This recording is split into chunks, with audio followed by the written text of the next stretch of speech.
Caroline counting us in like usual. We got to cut this timer.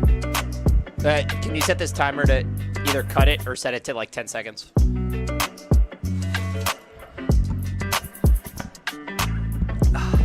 Locked in writing these fucking words. Fire. I got no idea what's going on in my life. I'm ready. You ready? I'm ready when Elliot. All right, we don't have a booth cam, so I'm just making sure we're on the same page.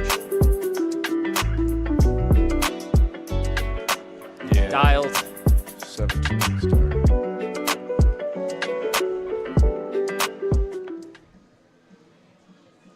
Just 40 minutes, even less, after the first game ended. The second game set to begin. Big Train handled the Aces 7-3 as the visiting team on the scoreboard. It'll be Connor Lehman pitching first, with the Big Train playing their usual home in their greens, taking on the Aces in the navy blue. Quincy, the first game, the Big Train won 7-3. The Aces just one extra base hit. They left 12 on. Yeah, it was a really great all-around game from the Big Train. I thought the pitching looked really good. I thought the hitting looked really good. One of those nice, complete all-around games. Yeah, they didn't shut the other team out. Yeah, they didn't go for 20 runs. But it was a nice, solid, all-around performance I think everyone on the roster and coaching staff should be pleased about. Winning pitcher was Cole Ketchum, but all three of Deviney, Ketchum, and Stewart looked good on offense. Dylan Murphy was the star. He's out of the lineup for game 2. It'll be Connor Lehman and Jacob Hawk doing the catching. Lineup for the Aces. Derek Almeida, who batted third in the first game, will bat first. He sees a 92-mile-an-hour fastball, first strike one. Almeida, Colligan is in center. He did not play in the first game. Miller was at third, now DHing. Echeverria reached all 4 times as the catcher. He'll be at first. Degnan played right. Hankerson in for the first time. Schumann in for the first time.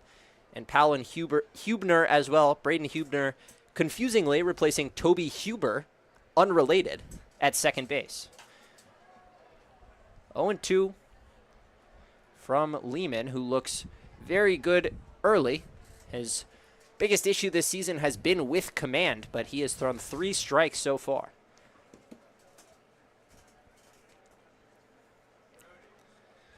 0-2 from Lehman. Popped foul again. And he's looked strong so far. 3 strikes from his first 3 pitches.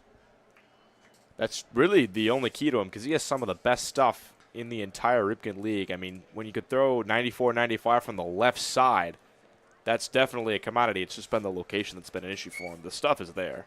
There's a reason he's at Alabama. Slow ground ball to second. Brennan Wright remains there. On to Emilio Gonzalez. The Big Train leave their top 5 hitters in the lineup. Peltier, Wright, Martinez, Gonzalez, Steele, all manning the same positions. Matthew Wesley draws in at third base, replacing Panette. Brett Ott in left, replacing Skoronsky.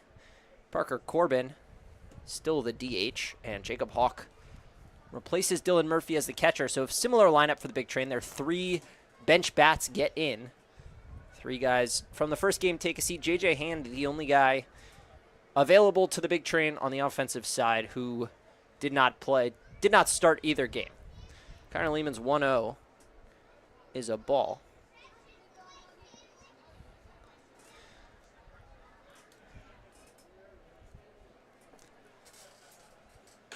John Colligan ahead in the count, 2-1.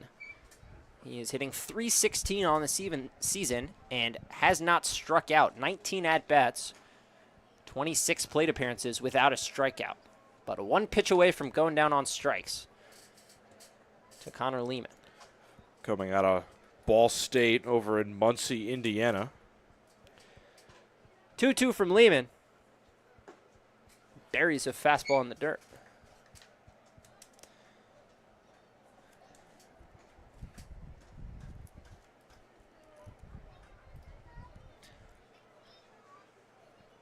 Lehman's full count pitch, grounded to short. Martinez charging, throws on the run for out number 2. And a nice start for Lehman in terms of attacking the zone. If he can get some quick outs in this game, he could really work deep in this one. Well, Connor Lehman, his last time out, pitched 3 beautiful innings against the Silver Spring Tacoma Thunderbolts, allowed just a hit and 2 walks, then came out for the 4th inning, walked 2, and an error allowed a third man to reach, got pulled without recording it out in the 4th. All 3 runs came around to score, all of them unearned in that game, but regardless of game, the Big Train would go on to lose. 0-1 pitch. Actually, excuse me, that was a game the Big Train won. They lost the second half of that doubleheader.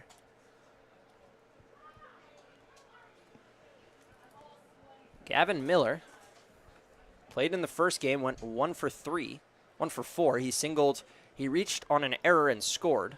A strikeout and a flyout. That pitch nearly hits him for ball 2.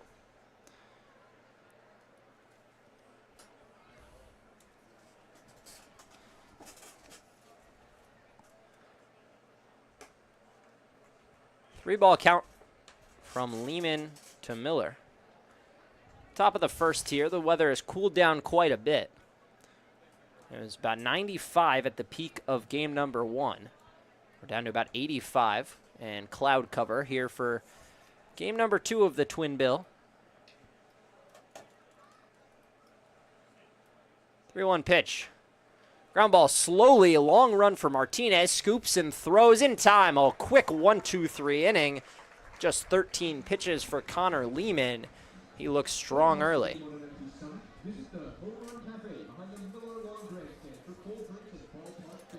The Bethesda Big Train captured Game 1 of this doubleheader with the Alexandria Aces by a score of 7-3. Michael Domeni started off and threw 3 solid innings on the mound. Cole Ketchum followed him up with 2 2/3 of workmanlike service, and then Owen Stewart picked up his second save of the season. On the hitting side, Dylan Murphy was the star, going 3 for 3 with 2 extra base hits, his first 2 such hits of the season. Josh Skaronski also had a multi-hit day, helping the Big Train to their 11th win of the season. Available to run.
Bottom half of the first, Big Train get their first ups. As I mentioned before, same top 5, Peltier, Wright, Martinez, Gonzalez, Steele. Wesley making his first start at third base of the season, replacing Logan Panette. Brett Ott in left, he's been hot lately. Parker Corbin homered in the first half of the doubleheader, and Jacob Hawk, a very strong catcher behind the plate, although he's going to have a lot of work to match the day that Dylan Murphy put up. And they will take on A.J. Murray, the Bucknell Bison product, who has started 2 games, has struggled. 6 innings, 8 hits, 5 walks, 5 earned, good for a 7.50 ERA, and a whip above 2.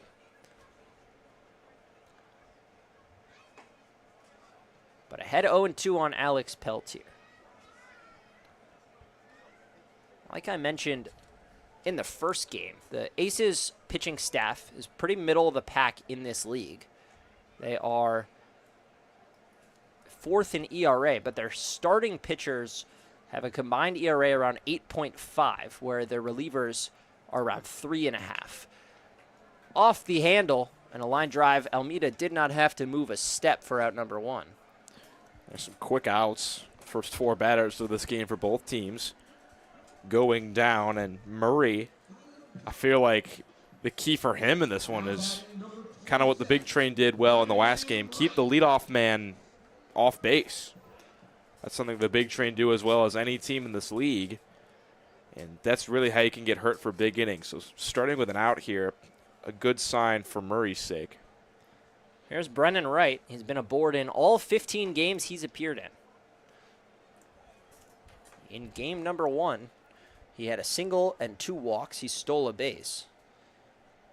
So aboard 3 times. And didn't mess around. Drove the second pitch he saw for a single to extend the on-base streak. Ahead 2-0 in the count.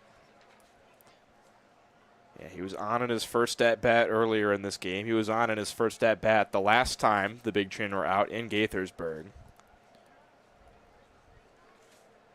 Not wasting any time keeping that streak alive. 2-0 pitch finds the bottom of the zone for strike number 1. 70 miles an hour on the curveball. Brendan Wright's working on a 5-game hit streak. A span in which he's hitting above 500. Game number 1 of this doubleheader was the first one of those 5 games. He didn't have multiple hits in a row, although he did reach 3 times. Murray battles back, count even at 2.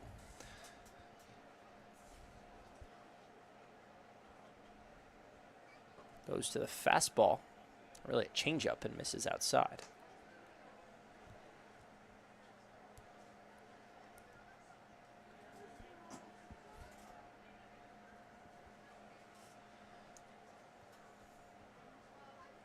Count's all filled up.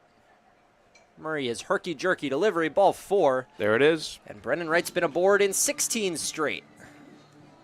Once again, that's the 3rd straight game where he's done it in the first at-bat, too.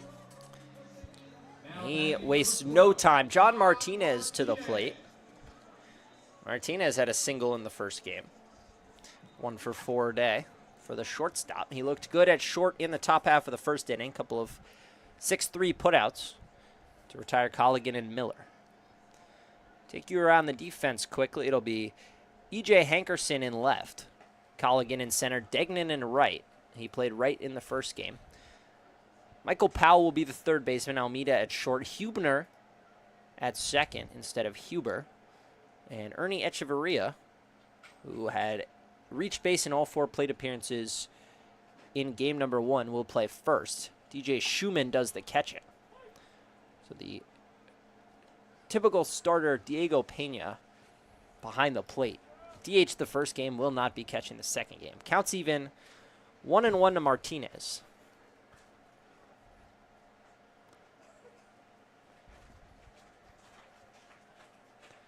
Murray comes home. Breaking ball that didn't break for ball 2.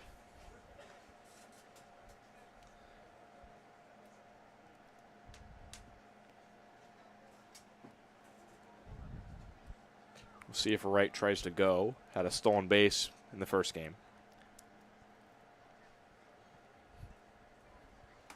Martinez has hits in 4 games in a row. Looking to make it 5. Emilio Gonzalez on deck. He had a productive game number 1 with an RBI single and a walk, although he was picked off of second base. 2-1 pitch. Murray home. Ground ball up the middle, a base hit. John Martinez extends his hit streak to 5. Brendan Wright goes station to station, and they're 2 on with 1 out. Another great piece of hitting there from Martinez, just sending that ball right back where it came from. And here is potentially the Ripken League's hottest man right now. Emilio Gonzalez has hits in 7 in a row, including 5 extra base hits. He's driven in 7. He's scored 6 in that span. He's walked 5 times and struck out just once. He is an even 12 for 24, 500 in his past 7. He bats with 2 on and 1 away. Big Train did not score first in game number 1. The Aces tacked on a run in the bottom of the 2nd inning. So looking to score first in this game. Gonzalez 3 for 5 the last time these two teams met a couple weeks ago, and 1 for 3 earlier today. 1-0 pitch. Misses the zone for ball 2. And Gonzalez, a guy who is patient up there, he will take his walks when they're given to him. That's something that you really like to see out of a guy with that much power. It just makes him so much more valuable. In fact, he has walks in 4 straight. 2-0 pitch. Way outside. Oh, Gonzalez 1 pitch away from earning a walk for a 5th consecutive game and loading the bases for Peyton Steele.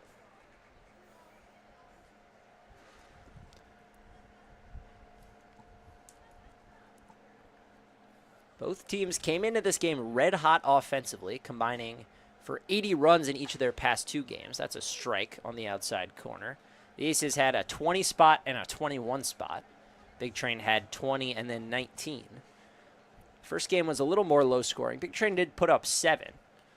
It wasn't a loud 7. I wouldn't even call that low scoring. It's just not what they've done the last 2 games. Yeah. The bar was just set so high. That's ball 4. The bases are loaded with 1 away.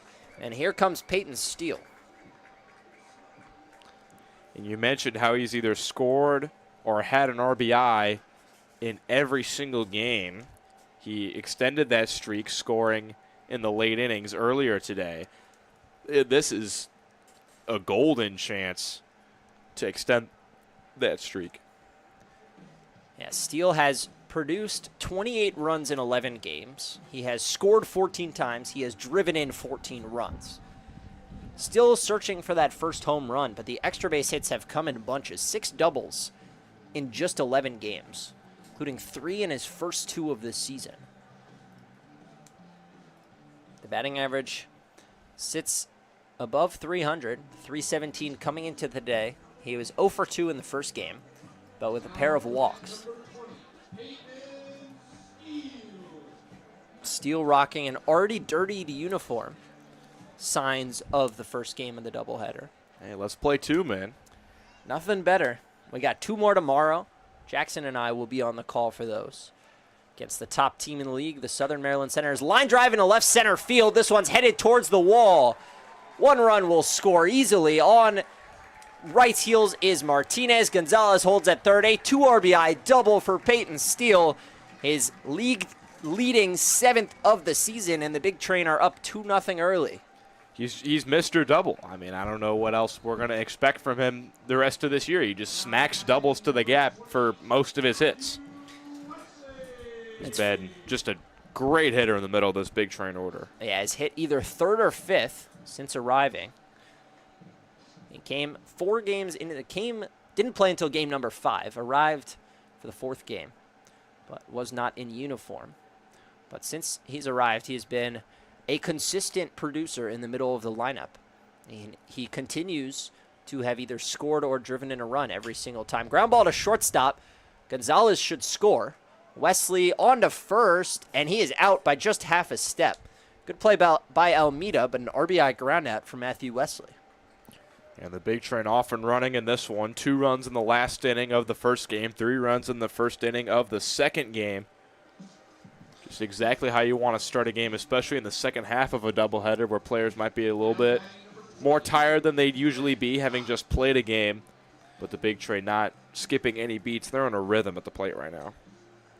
Yeah, I mean, when you get a team as hot as the Big Train, to slow them down the way that the Aces did for the first 5 innings of the first game, allowing just 4 runs, if you're the Aces, you need to have taken advantage because this offense produces over 10 runs a game, and they're not going to be kept down for long. Already 3 runs here, still a runner on third, and Brett Ott, who did not play in the first game but has 8 hits in his last 3 appearances, steps in. So you get to the 7th spot in this order, it's not any easier than facing Alex Peltier at the top. No, sir. Brett Ott is 4th in the league in OPS, and he bats 7th today. The depth of this lineup. He just got enough at-bats to be qualified, but that's great for him. OPS over 1,000. I mean, he was on a tear for a couple games, like back-to-back 3-hit games. on-base percentage trails only Toby Huber, who played for the Aces in game number 1, before tops in the Cal Ripken League. In fact, he's had 3 straight games with multiple hits, 3 against Southern Maryland, 3 against the Braves, 2 against Gaithersburg last time he played. Yeah, in that 3-game stretch, he's 8 for 14. He's got 2 doubles, 5 RBIs, 5 runs scored, and 4 stolen bases. Wow. He's in 6 of his 8 hits, he's either hitting a double or stealing second base.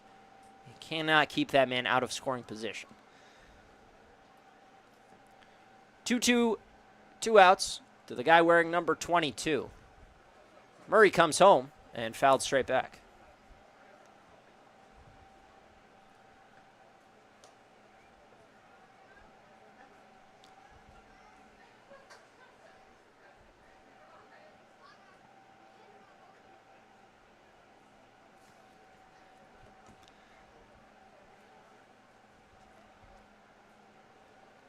A.J. Murray trying to escape this first inning with no further damage. He's already allowed 3 runs. His 2-2 pitch outside on Brett Ott, who has taken 12 walks this season. So I'm not afraid to watch pitches go by. As a result, he's struck out looking 5 times, but you'll take that with the amount of walks he's drawn. Amount of walks he earns, tied for 5th in the league. And a big reason his on base is at over 530. Full count, 2 outs. Murray delivers, and it hits Ott for what would have been ball 4 either way. Ott on his way to first with an HBP. And runners at the corners for Parker Corbin, who busted out of a 1-for-14 slump with a home run in the 4th inning of game number 1. That's how you do it. I mean, that ball was launched. Straight away right field, crushed off the bat. And that was a pivotal moment in the game. It was tied 2-2 in the 3rd. Corbin untying the game there, and the big train never looked back, held on to the lead since that. Corbin homer followed by a Murphy double. He came around to score. And that was that. Big train 4-2 lead after that point. Gave up a run to make it 4-3, but held strong the rest of the way. Corbin sees ball 1 outside. So A.J. Murray has allowed 2 hits and 3 walks, if you count the hit by pitch, in this first inning, has recorded just 2 outs.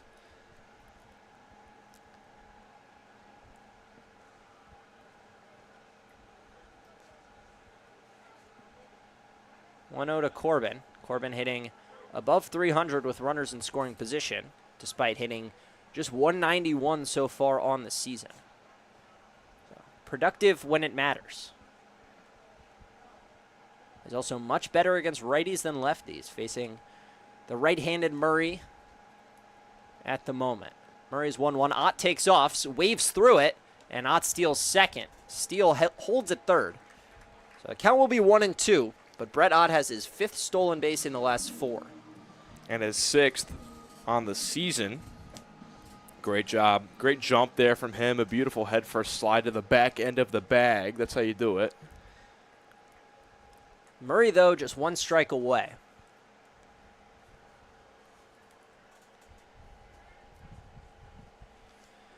Here he comes, and it's in the dirt. Good block by Schumann behind the dish.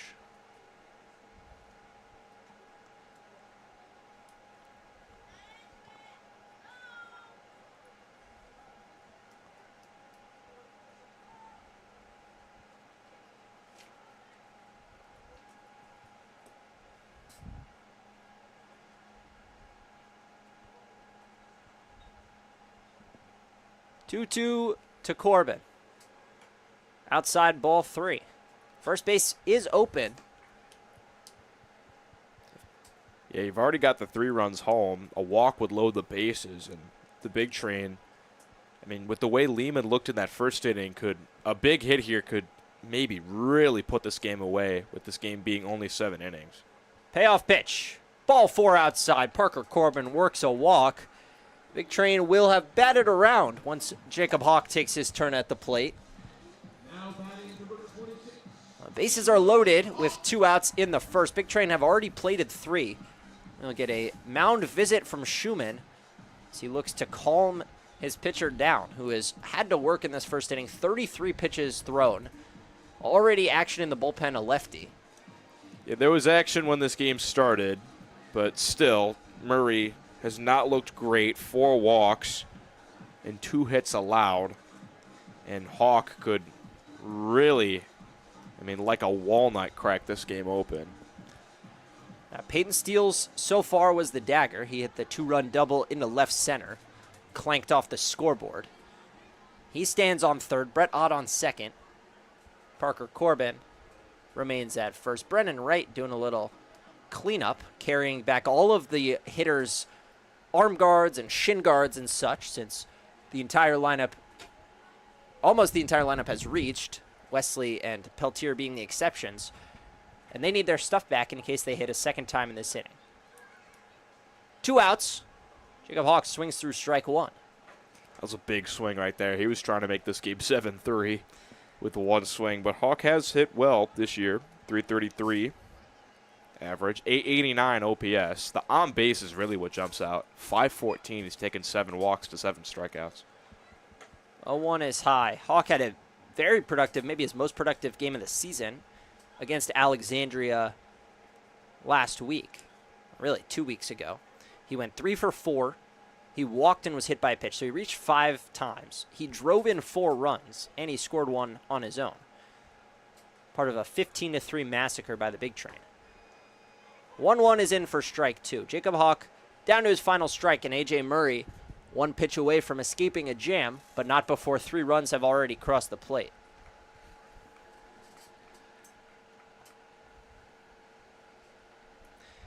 Murray nods his consent to the 1-2. Kicks and deals. Swing and a miss. Jacob Hawk goes down. Schumann, all he has to do is step on home for out number 3. But the Big Train bat around. They score 3. 2 hits, 3 runs. They did leave the bases loaded, but Connor Lehman will come out for the second inning with a lead when we come back on the Big Train Baseball Network.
Connor Lehman now working with a lead. He looked sharp in the first inning, got 3 groundouts to the middle infield. He will face Echeverria, Degnan, and Hankerson.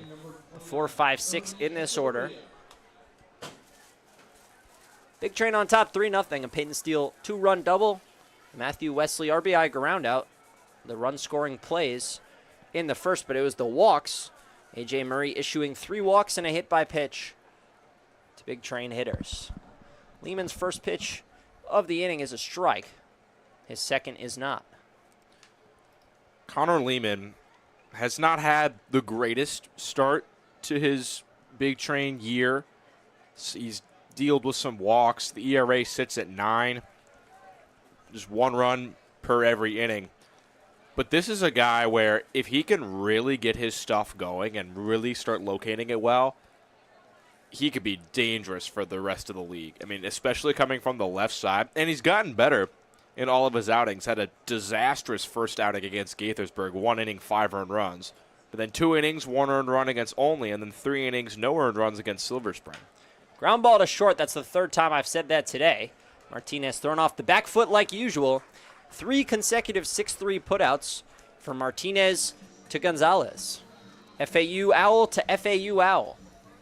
Yeah, but getting back to Lehman, he's gotten better in every single game. So continuing the trend, if he works deep into this one, maybe 3-4 scoreless innings, and if he can keep that up, keep up just the location of the pitches, he could really be dangerous. Yeah, that first outing, he really did not have a feel for his fastball. Wasn't locating, walked 3, gave up a couple of hard hit balls. Since then, he's still dealt with walk issues, but hasn't been hit very hard. And the location looks better today than it has all season. 14 of his first 23 pitches are strikes. A 1-1. Wave and a miss from Degnan. Degnan, an RBI single in the 3rd inning of game number 1. Has only hit a 1-for-4 day. 1-2 from Lehman. Popped up foul. And now to play 94 miles an hour on the fastball.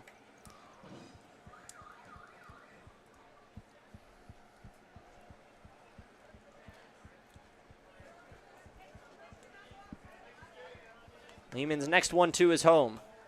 Just misses high on the slider.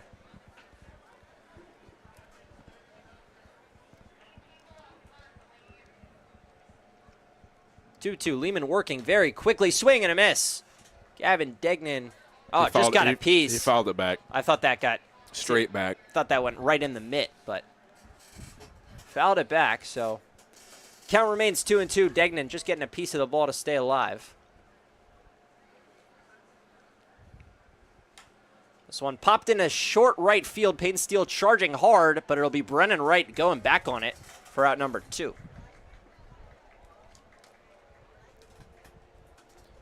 Nice range there from Wright. We've seen the big train struggle a few times when it comes to infielder going back, outfielder coming in. A few miscommunication plays, but Wright, a nice job to take charge there and catch that one. Lehman misses high to E.J. Hankerson. Hankerson, the Maryland product, appeared in 14 games, started 4 of them.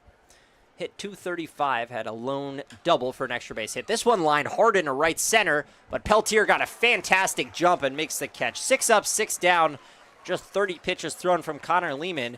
Big Train lead 3-0, headed to the bottom of the 2nd.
All right, we're in a momentary pause here. A kid, or someone, I think, fell out of the stands down the right field line. Looks like guys might be heading back to their position. So 2 warm-up throws for Murray. And we'll be back. Hopefully everyone's okay. There's a little bit of a commotion as the warm-up to the inning wound down.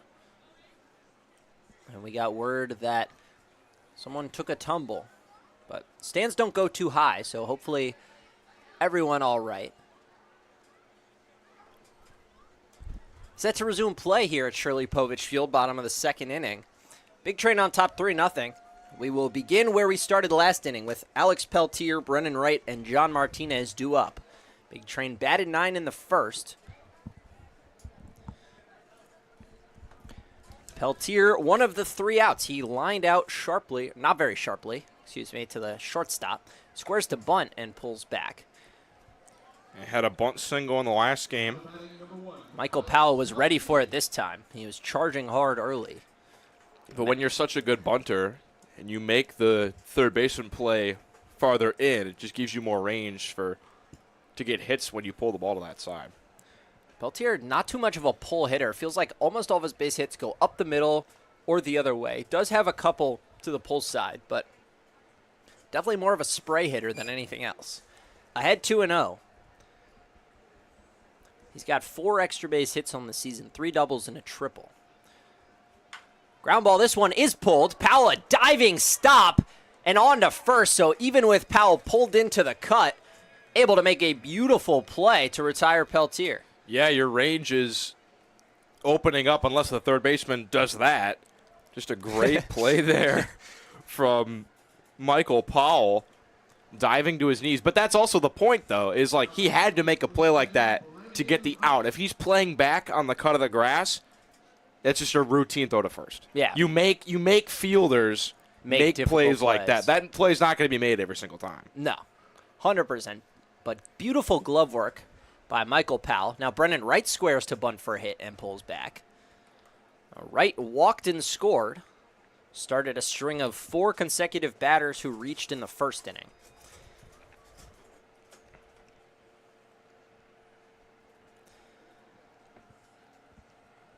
One-0 from Murray, who's back out for a second. This one's grounded to short. Almeida charging.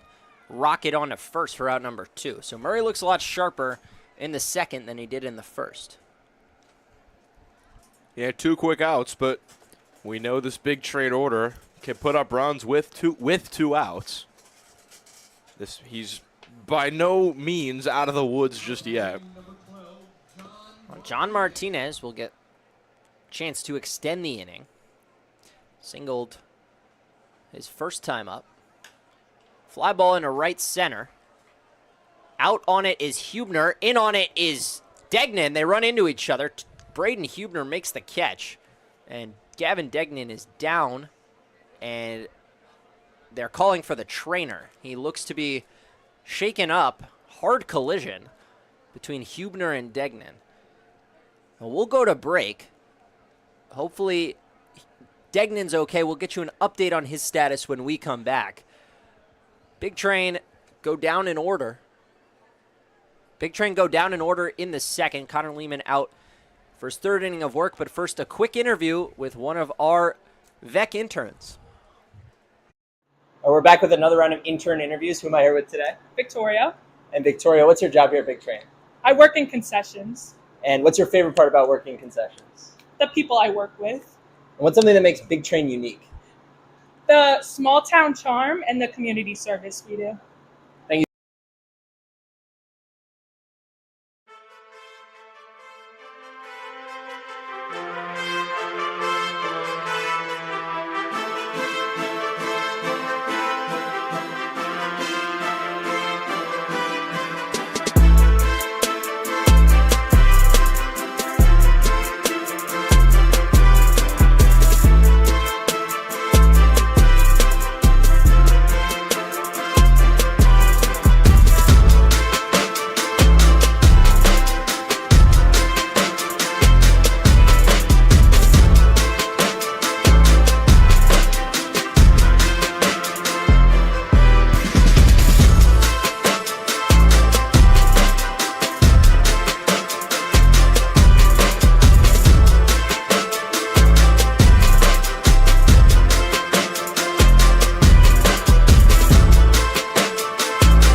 Connor Lehman has retired all 6 batters that he's faced thus far. Braden Hubner walked off under his own power, but not back to the dugout. He went over to the Big Train's side to be looked at by the Big Train's trainer. His spot in the order due up third. I would imagine we see a pinch hitter for him unless he is cleared to return in the next 2 or 3 minutes. We will, of course, get you an update on that as soon as we see who comes out to the on-deck circle. In the meantime, though, Connor Lehman takes on DJ Schumann and Michael Powell beforehand, and Schumann takes strike 1 right down the middle. Ground ball to shortstop. Martinez to a slide on the backhand. Strong throw over to first. A beautiful play. John Martinez busy over at short. That is the finest of the 4 plays he has made in this game. Yeah, and he is definitely bouncing back from a game against Gaithersburg on Wednesday where he made 2 errors in that one. That was just a beautiful play, sliding to the opposite direction, backhanded with the glove, popped up quickly on his feet, and really beat Schumann by pretty easy ways, too. Just a magnificent defensive play. Oh, my mistake. It was not Braden Hubner, the one who was walked off. He stands on deck. It was Gavin Degnan, who had to be escorted off by the Big Train trainer. So he's not due up for a while in this inning, but obviously once this inning is over, either when his spot in the order comes up or when the inning ends, someone will have to go play right field. Now, Michael Powell bats. Braden Hubner stands on deck. He was the one who made the catch. Powell in a hole 1 and 2. He's played in 10 games this season. Got an OPS of 762. His lone extra base hit is a triple. And he has walked 6 to 7 strikeouts. 2 of those strikeouts did come against the Big Train. That pitch hits him on the arm guard. So Connor Lehman ahead 1 and 2, but puts his first runner aboard via the hit by pitch. But really, we mentioned the command struggles. The first base runner he's allowed retired the first 7. I think you'll take that any day of the week. Will have to work to get out of it, but he does have the 9-hitter Hubner up. Yeah, Lehman, for the quality of stuff that he throws, the overpowering fastball, the slider, this one flown into right field. Peyton Steele headed towards the foul line, now turns back towards the field of play for out number 2. For the quality of stuff that Connor Lehman throws, he's not a big strikeout guy. Has just 3 on the season across 10, almost 11 innings of work, 10.2. Excuse me, 8.2. None today, but he's retired 8 of the first 9. Lineup turns back over to Almeida. That pitch way inside, and Almeida a little frustrated. Now batting number 1, Derek Almeida.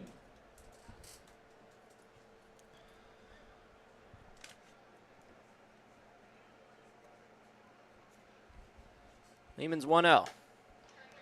High and away for ball 2.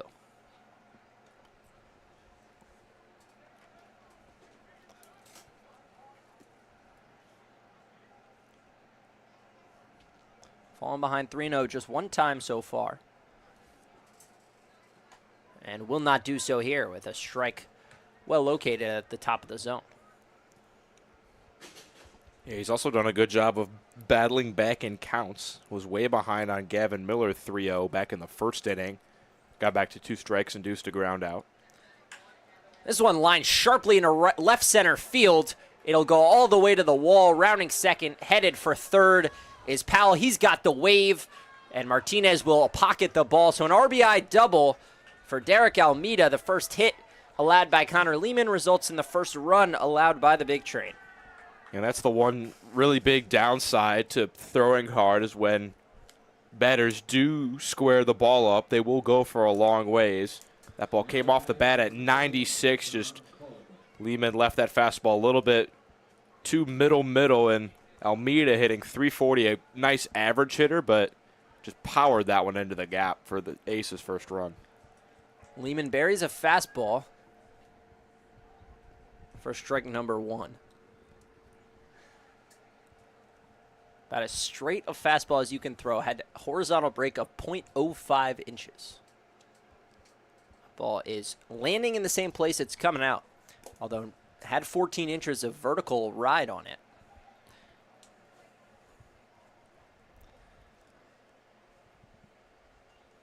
One, wave and a miss. So back-to-back swinging strikes for John Colligan, who grounded out to short, one of 4 men to do so in this Aces lineup. Lehman's blown a couple of fastballs by Colligan to get to the 1-2 count. See what he does here. Back to the fastball. This one in the dirt. Hawk couldn't find it. Now he does, but his throw not in time. Yeah, and a great jump there from Almeida when he noticed Hawk couldn't find the ball, just took off running as soon as Hawk turned and the ball was behind him, and just got there in time. That ball got through Jacob Hawk and hit off the umpire's foot. Kind of deadened right under Jacob Hawk, but he had to stand up and do a 180 in order to find it. Derek Almeida 90 feet away. Count is 2-2. Fastball just misses. What would have been strike 3. Instead, the count fills up.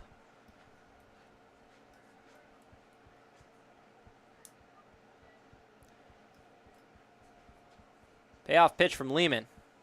Strike 3. Got Colligan swinging, blew a fastball right by him. One hit, a 1-run scores, but strands a runner at third. The Big Train still lead 3-1. We go to the bottom of the third on Big Train Baseball Network.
A.J. Murray looked much cleaner in the second than the first.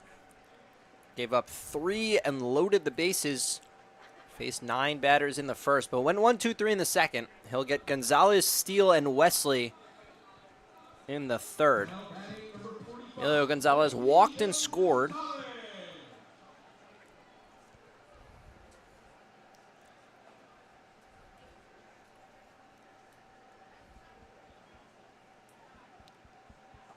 Murray's first pitch way off the plate.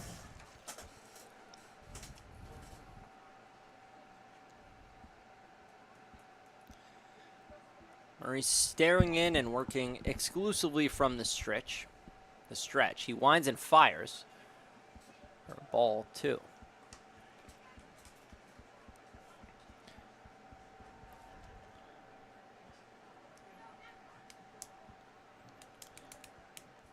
Gonzalez way ahead. Murray comes set and now comes home. 3 balls in a row to start off the third. And this is looking more like his first inning where he walked 4 people. Only gave up the 2 hits, but that is partially how the 3 runs crossed. Finds the zone at the bottom for strike number 1. Gave up 2 hits, but one of them was a 2-run double from the guy on deck, Peyton Steele. The other a single from Martinez. Murray's 3-1 in the dirt, ball 4. So Emilio Gonzalez walks for the second time. Big Train have the leadoff man aboard for the first time. And back-to-back walks for Gonzalez. And he had a walk in his last plate appearance of the first game. So 3 plate appearances in a row with a walk for him. He's just such a dangerous hitter to where people don't want to leave things middle, and when they do, they get punished. And it's great to have a cleanup hitter with that kind of discipline, especially when you can get a guy on for a 5-hitter as good as Peyton Steele. Peyton Steele is, I'm sure, not going to see a lot to hit in this at-bat. Murray's not going to want to walk the first 2, but with the way that Steele cranked the double his first time out, Murray, I'm sure, a little bit wary of number 20. And 2 balls in a row to start the at-bat. So 6 of the first 7 pitches of this inning out of the strike zone for Murray, who's now thrown 50 on the game. Only 22 have been strikes. Working into his 3rd inning and finds the corner of the zone for strike number 1.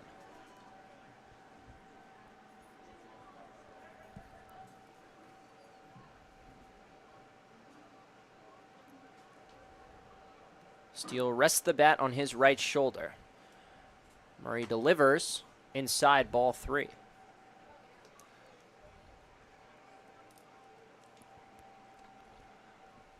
Steele's going to hone in on one pitch. Probably looking for the same pitch that he got the last time he was up when he cranked the double. 3-1 from Murray. Bounce to 3rd. Powell on to 2nd. Hubner to 1st. And overthrows Echeverria. So fielder's choice. Peyton Steele's aboard. We do have a substitution in right field. I told you to get you the update. It is Trip Capers, who played in game number 1. He replaces Gavin Degnan, whose day is done after his unfortunate collision with Hubner.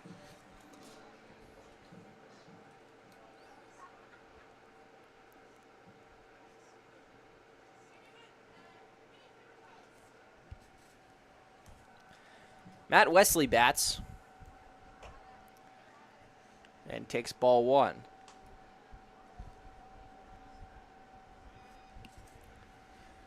Wesley, an RBI ground out to short his first time up. He is another guy in this lineup who isn't getting to play every single game, but when he does, he's hot. He's got hitting .310 over his last 7 appearances, including 5 extra base hits, 4 doubles, and a triple. He's driven in 7, scored 6 in that span. Yeah, OPS up to 850. Every single player in this Big Trend lineup right now has just been killing it in the OPS department.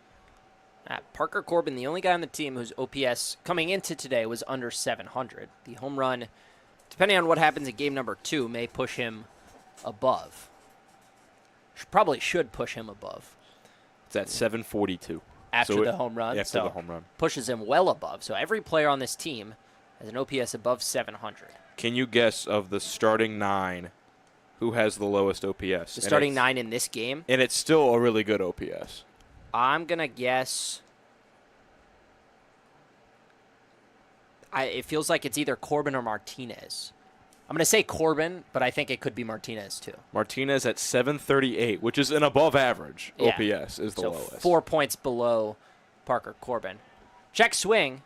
Wesley offered, so he's down on strikes, out number 2. But the guy that they trust most in the 3-hole, and the guy that probably had the best collegiate season out of all these guys, if I had to guess, has the lowest OPS of people starting right now, and it's still really good. Yeah.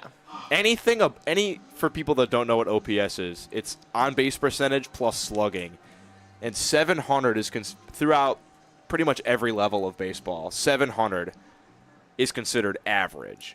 And it's a good stat to look at because it shows how it's a great way to look at how much you're getting on base and how much you're getting extra base hits.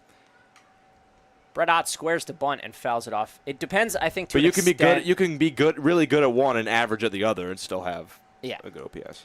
I think at the college baseball level during the spring season, the average OPS probably is higher than 700 because they're swinging metal bats. True. You see, it also varies league by league. You see in the Big Ten, it's much higher because the pitching quality is a lot is lagging behind the hitting quality. You and I both Big Ten students and commentate a lot of Big Ten baseball. Indiana baseball is the epitome of that. A lot of runs scored, a lot of runs allowed. As Northwestern as well, the team ERA up near 7.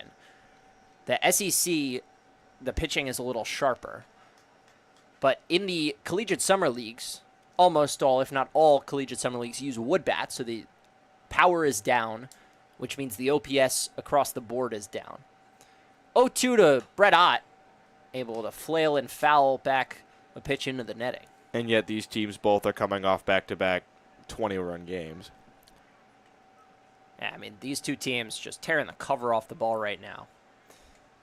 Aces bats were quieted a little in game number 1. They had just 3 runs on 6 hits. So far, a run on 1 hit across 3 innings. Big Train played at 3 in the first. The offense has gone a little quieter since. Brett Ott trails 0-2 in the count. Murray delivers, and Ott spoils another pitch. It's just what he does, man. The on-base is through the roof for Brett Ott. And that pitch was a good 10 inches off the plate, and Brett Ott able to get a piece of it. Really good two-seam fastball from A.J. Murray. Yeah, 531 on base for Ott. He's been on today, was hit by ball 4. 0-2. And ball 1's in the dirt, and Brett Ott begins his journey back into this count. And that's a journey that he's made on a fair share of instances. Has walks in each of his last 2 games, on the 24th against the Braves and the 25th against Gaithersburg. The 2 games with the Big Train really cleaned up in the run department. 1-2 from Murray. Just misses inside with ball 2. Some oohs and ahs from the crowd. Scoreboard reads 2 straight across. Yeah, there's a pretty decent size contingency of Alexandria Aces fans along the first base line behind their dugout. They thought that was strike 3, as well as some of their infielders. The home plate umpire did not, and his opinion is all that matters. So 22 bats, 2 balls, 2 strikes, 2 outs. Slow grounder to second. Huebner charges, now holds back, and he bobbles. It'll be an E4. Tough play off the lip. And there are 2 aboard. Yeah, and with Steele running on the play, it got rid of the opportunity for Huebner to just flip it to Almeida at second.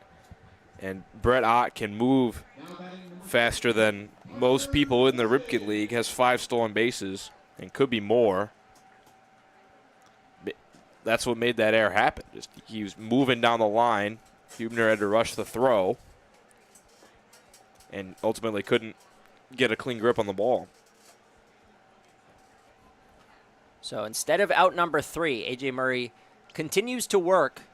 2 aboard with 2 outs. Parker Corbin, who hits .316 with runners in scoring position, bats in the 3rd. Came to the plate with 2 on and 2 out in the 1st. Drew a walk to load the bases. Jacob Hawk was set down to end the inning. Murray, though, finds the zone for strike number 1.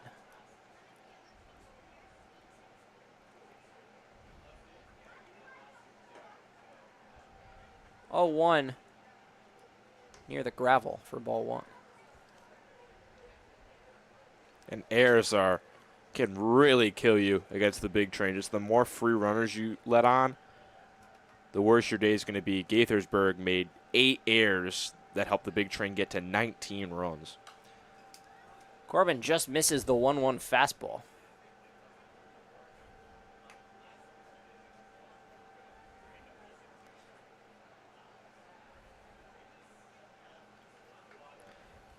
Parker Corbin trails in the count 1-2. A.J. Murray has thrown 68 pitches, looking to work out of this 3rd inning unscathed.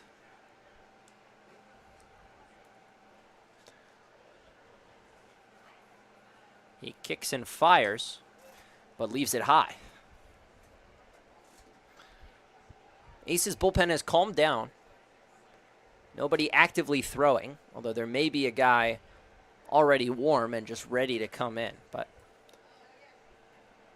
Murray focused on the task at hand. That's Parker Corbin, who is a tough out despite the batting average below 200. 2-2 pitch.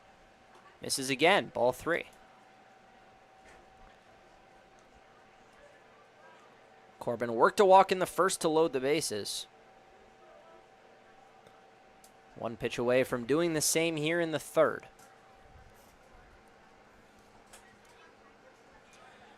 A long stare in from A.J. Murray. Counts full, 2 outs. Runners take off.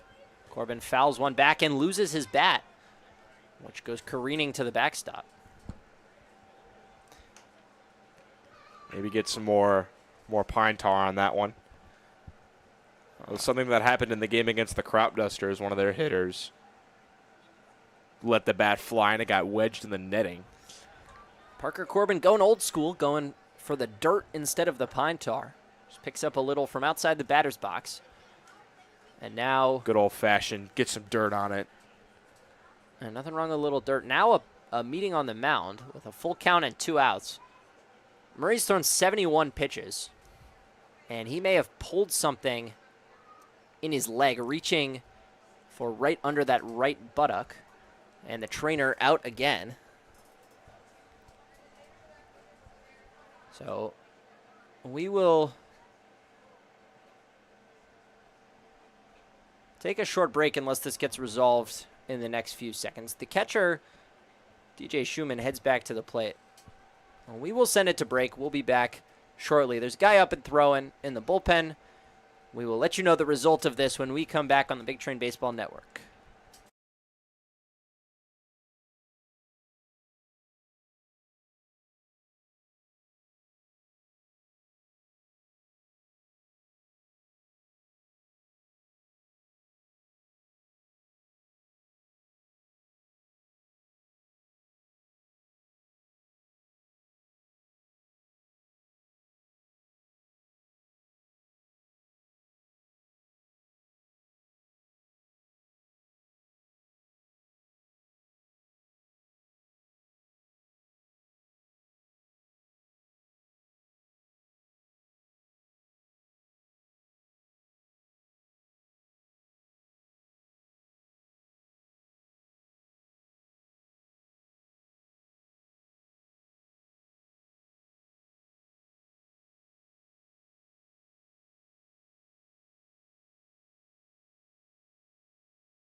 A.J. Murray threw a half dozen warm-up pitches with the trainer and his head coach on the mound. Decided between the 3 of them that he was well enough to stay out there. So full count, 2 outs. Runners on first and second. Murray just needs 1 pitch to escape the third. Here it comes. Corbin popped up, drifting out of play and foul. Yeah, just not enough room for Powell over there at third. That ball got into the first row of seats, but Corbin putting up a battle here. 2 runners on and a 2-run lead for the Big Train. Middle of the order due up for the Aces, so they could potentially tie it next half inning. You'd like to make it tougher on them with some runs here. And the runners are going to be moving again, with it being 3-2, 2 outs. Parker Corbin has seen 7 pitches this at-bat. Here comes the 8th, and it's ball 4. The bases are loaded. Parker Corbin draws his 2nd walk of the game. OPS keeps climbing, and that'll do it. So, A.J. Murray told his coach he was good enough to stay out there through 2 pitches. And there he goes. 2 2/3 for Murray. Looked sharp in the second and most of the third after struggling in the first. But loses Brett Ott to an E4 and Parker Corbin to an 8-pitch walk. His day is done. New pitcher will be a lefty. We will get you the status of his numbers when we come back. Big Train threatening again in the third.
Nate Lake is the new pitcher in a pressure situation. He's pitched against the big train already. 1 1/3 innings, a hit, a walk, 2 strikeouts. Also has a win for 3 innings pitched against the DC Grays. All of them in extra innings. Bases are loaded, 2 outs. So nothing to do but go right at Jacob Hawk, who bats in this situation for the second time today. Ball 1 is outside, and strike 1 goes right over the bat of Hawk. Yeah, big spot here for Lake. Bases loaded, 2 out. I mean, I think the situation kind of describes itself. Big Train lead 3-1, but looking to push across a few more. Beautifully bending changeup, just 73 miles an hour. First strike number 2.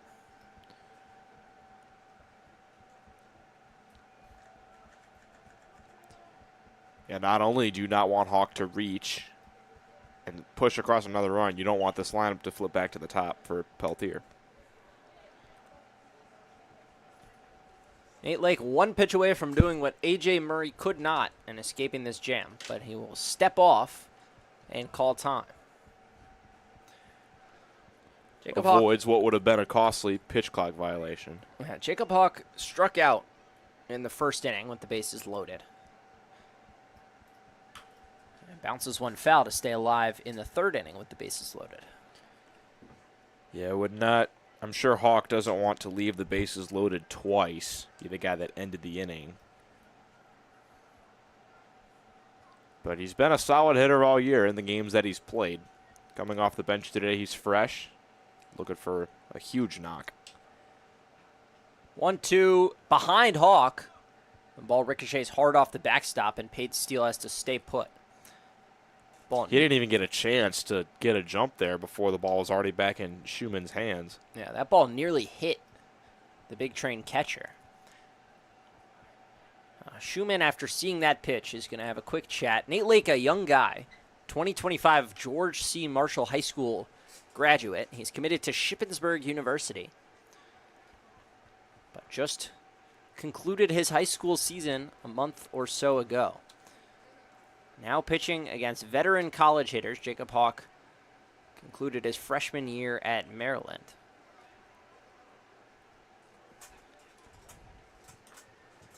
Two count.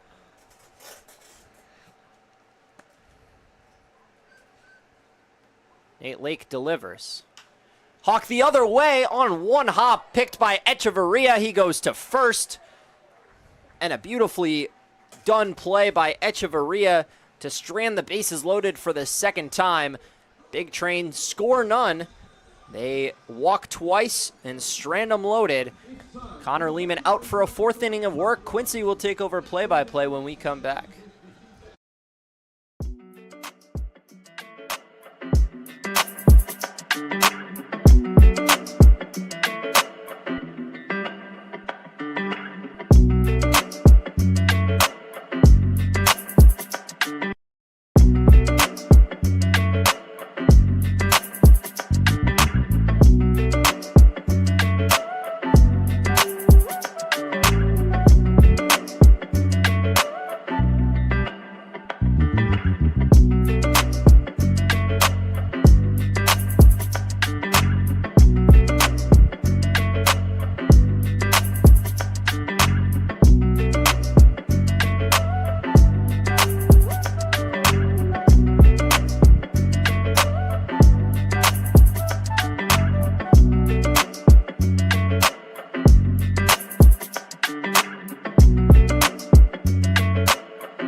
3-1 the lead for the Bethesda Big Train as we work into the top half of the fourth. Connor Lehman is still out there for a fourth inning of work. He has gone through 3 innings, has only allowed 1 hit and 1 run to cross. It was a double by Derek Almeida last inning. He'll work to 3, 4, and 5 in the Aces order. Gavin Miller up first. Fastball up and in, it brushed him back, and the plate umpire saying that it grazed him in the elbow guard, so Miller will immediately be on first to start this 4th inning. Yeah, second hit batsman by Connor Lehman. The only 2 base runners he has allowed other than that RBI double by Almeida. Had a 1-2-3 first, had a 1-2-3 second, and then Almeida's double with 2 outs pushed across the lone run for Alexandria. Ernie Echeverria stands in, moving up to the cleanup spot after having a productive game in the first outing. 3 walks and a single. He was seeing the ball really well. Takes low against Lehman for ball 1. Kick and the fire. Fastball misses just low. 2-0 the count on Echeverria.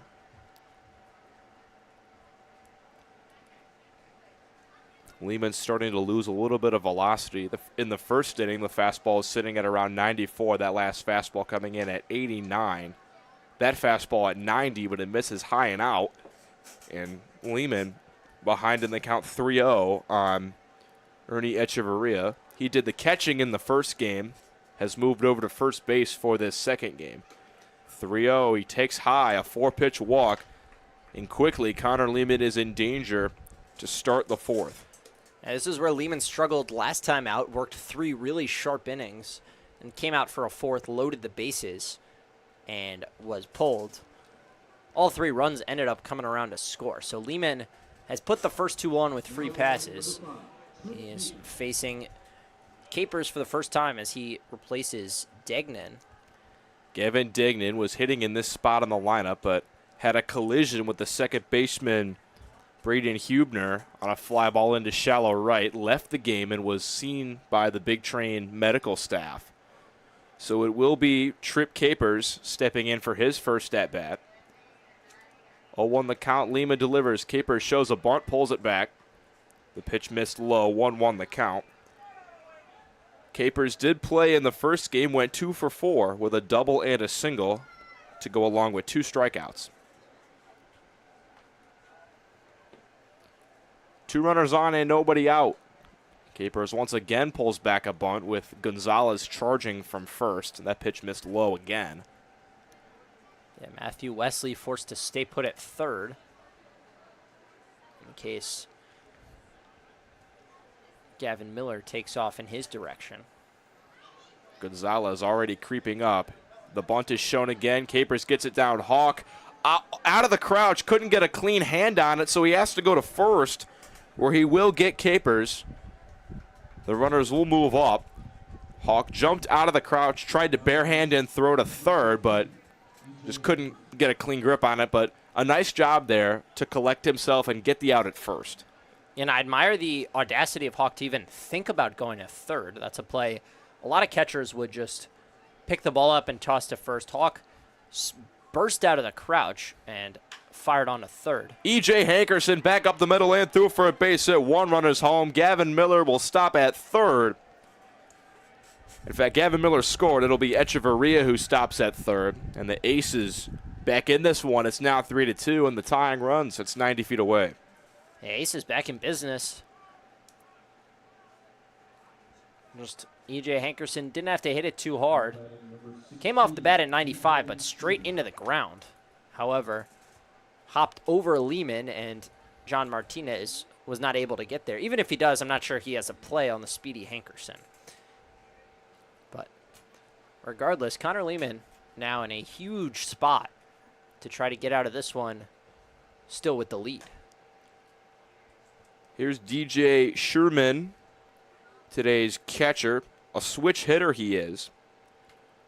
A .211 hitter on the year. He does have 7 RBIs and a home run.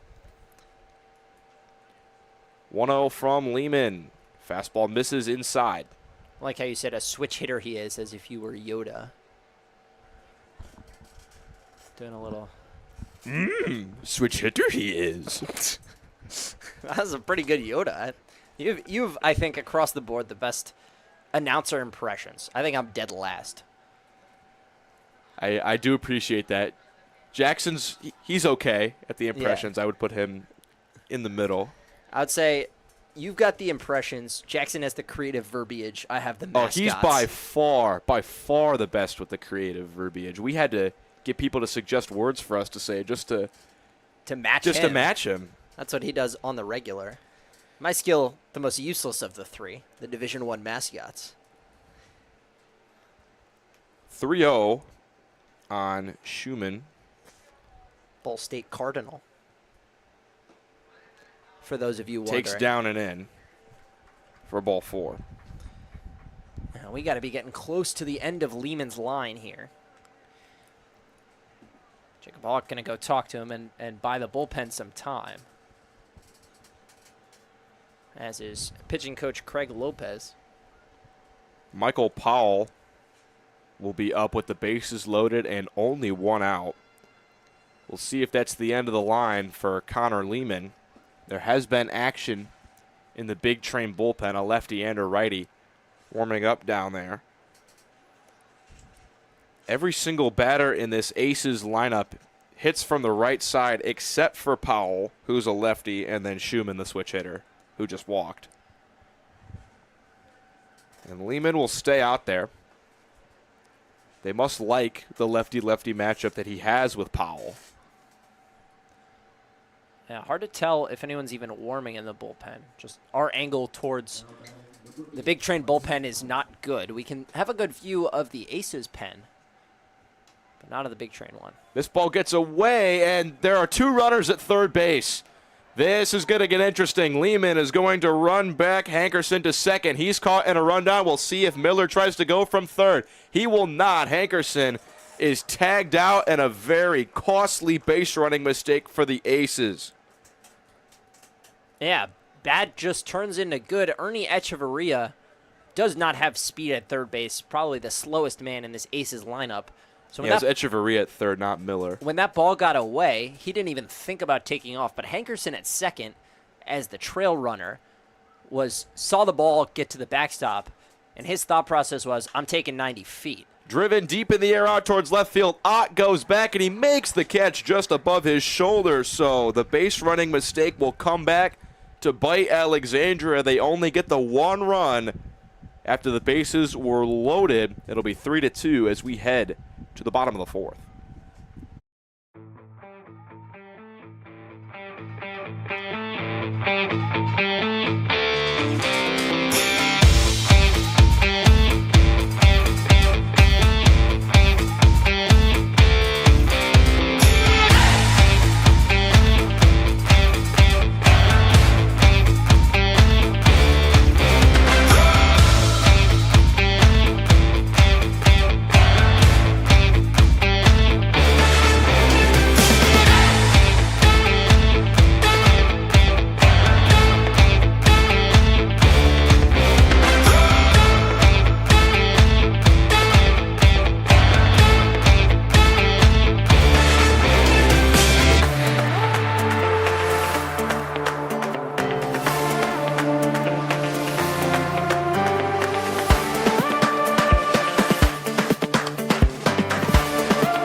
The Aces get one back in the top half of the fourth. We'll see how the Big Train respond in the bottom half.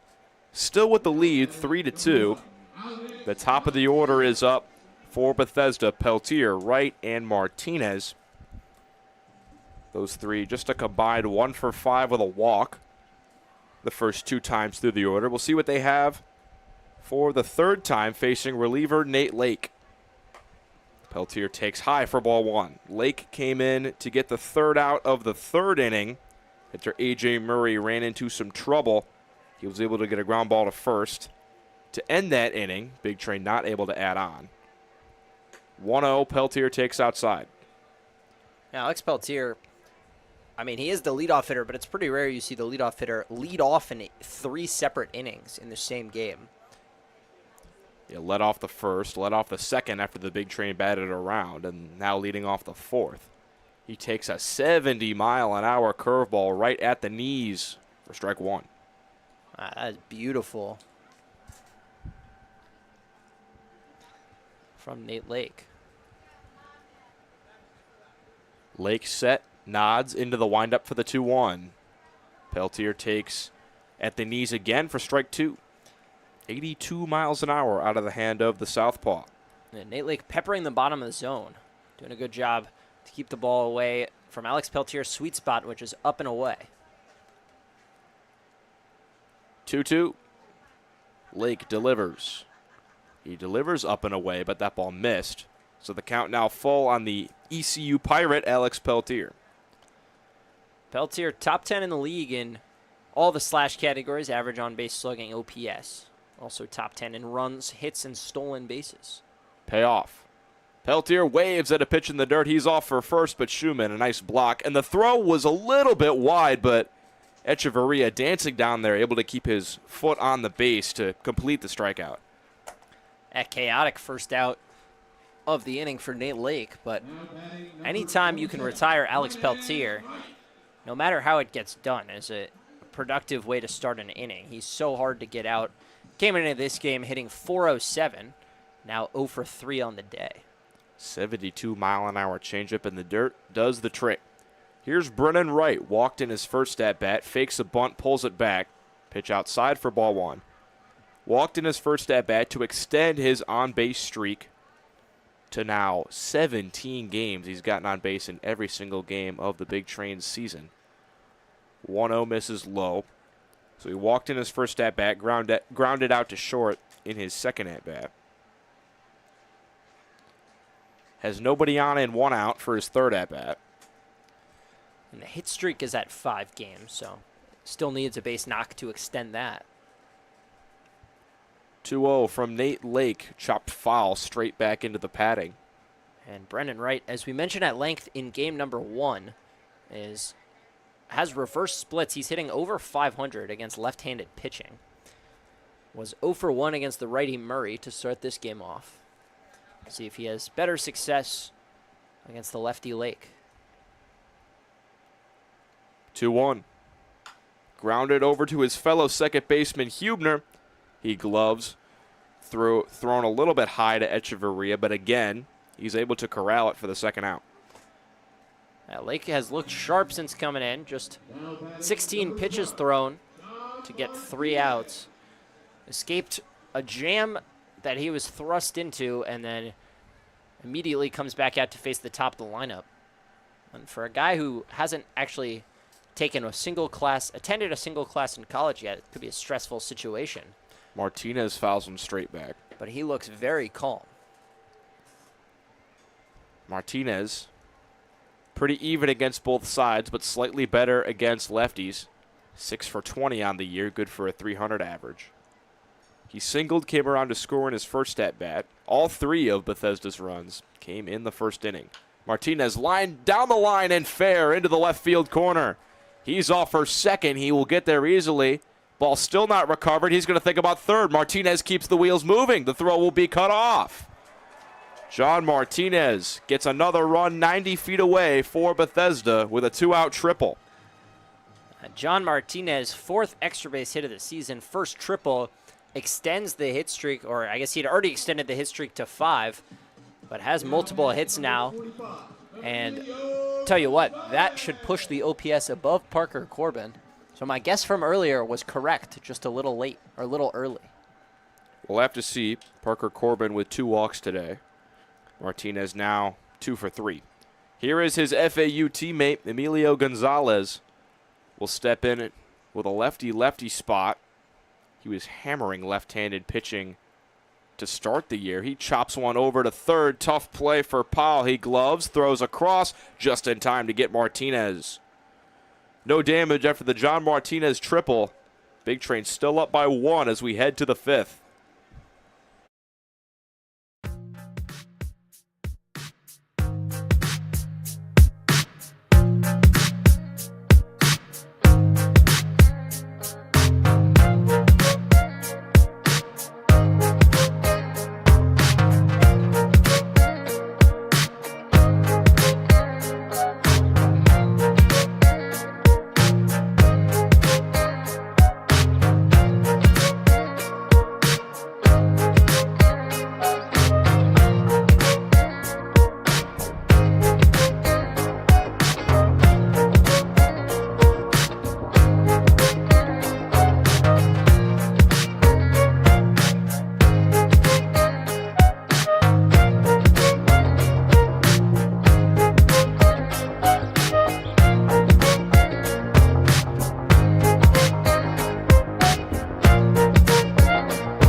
Last few kids just getting done running the bases between innings has us set for the top of the 5th. The Big Train lead the Aces 3-2. Last time out, the Aces were able to score a run after loading the bases, but E.J. Hankerson picked off and caught in a rundown, and then Michael Powell allowed line out to left field, ended the inning without any more damage. Here's Braden Hubner to lead off the 5th. Takes a strike on the outer half. It's 9-1-2 due up this inning. Hubner, Almeida, and Colligan. And I'm a little surprised we're seeing Connor Lehman come out for a 5th inning of work. He has been noticeably slowing down the last couple innings. Couple of 2 hit by pitches, 2 walks, 2 hits in the last 2 after a perfect first 2. And the pitch count is up to 65. We'll see how long his leash is. There is action in the bullpen. Again, our angle means I can't tell who is out there. But we'll see whether Lehman is given the opportunity to work through these first 3 batters and potentially earn himself a win. Obviously would have to not allow any of them to score, and the Big Train would have to hold the lead. But he's ahead 1-2 on the 9-hitter Hubner. That curveball doesn't break back towards the plate. It stays outside. Hubner even in the count at 2-2. 35 strikes to 32 balls for Lehman. That fastball misses up and in. The count now runs full on Hubner. Well, and Quincy, you made the good point during the break when I mentioned being surprised to see Lehman back out there. The Big Train have to play 14 innings today and 14 tomorrow. Swing and a miss, strike 3. Hubner down swinging. Lehman not fazed by the full count. He gets his 2nd punch out of the day. Yeah, good.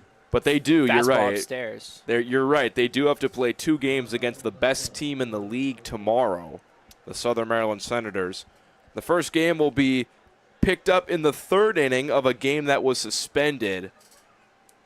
The Senators lead that one 1-0, and then the second game will be another 7-inning game like this one.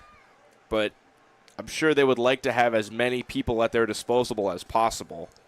Probable starters could be the 2 guys at the front of the Big Chain rotation. Grounded over to third, fielded by Wesley, throw across.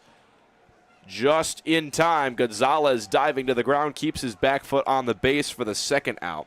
But tomorrow's probable starters if we had to guess, we're thinking it's probably Drew Bellis and Kide Atatui, who have been the two best pitchers so far this year for the Big Train. Yeah, I think Drew Bellis, I don't want to say a lock, but more or less a lock to go tomorrow. His last outing also came against Southern Maryland, struggled a little bit in the first inning, kind of like A.J. Murray in this game. Ended up giving up 3 across 3 innings, did strike out 5. Kide Atatui will come in on 1 day fewer of rest than Bellis, but still a comfortable amount of rest that he should be available to start game 2. They may save him for Monday's outing, but I think I feel comfortable predicting us to see Drew Bellis start game number 2. Game number 1, be interesting to see if they use Tanner Kaler, who was the starter when the game was suspended, or if they just go straight to a reliever. While we've been discussing, 2-1 the count on John Colligan. 316 average so far this year. He has some speed, 7 stolen bases from when he gets on base. Lehman's 2-1. Line deep in the air towards right center. Ranging back is Steele, and he's able to make the catch. A quick 1-2-3 inning for the Aces. As we head to the bottom of the 5th. Today's Big Train. I the totally Big forgot Brandon we were Lau, It's a all Big good. Train I alum totally class just, of I was like, 2014. I knew we were running something. and I current couldn't Tampa remember Bay what it Rays was. infield. It's so chill. Damn, same dude. Dude, shout out. In 2014 for the What? Big Train, over 26 games, Lau hit .330 with a 1.04 I totally forgot what we were running. I know. OPS. And this year for the Tampa Bay Rays, he's having a very solid season, including a home run last night against the Baltimore Orioles. He has an 801 Dude, shout out Connor OPS, Lehman, man. This kid's and back. 2.1 No. win I don't think so. The 7-year gotta go. MLB veteran Oh, will who's be even the high playing leverage at reliever in Camden this Yards over the situation? weekend They're not for gonna use his Stewart Rays, the again. team with the 4th best He did- record in the American League.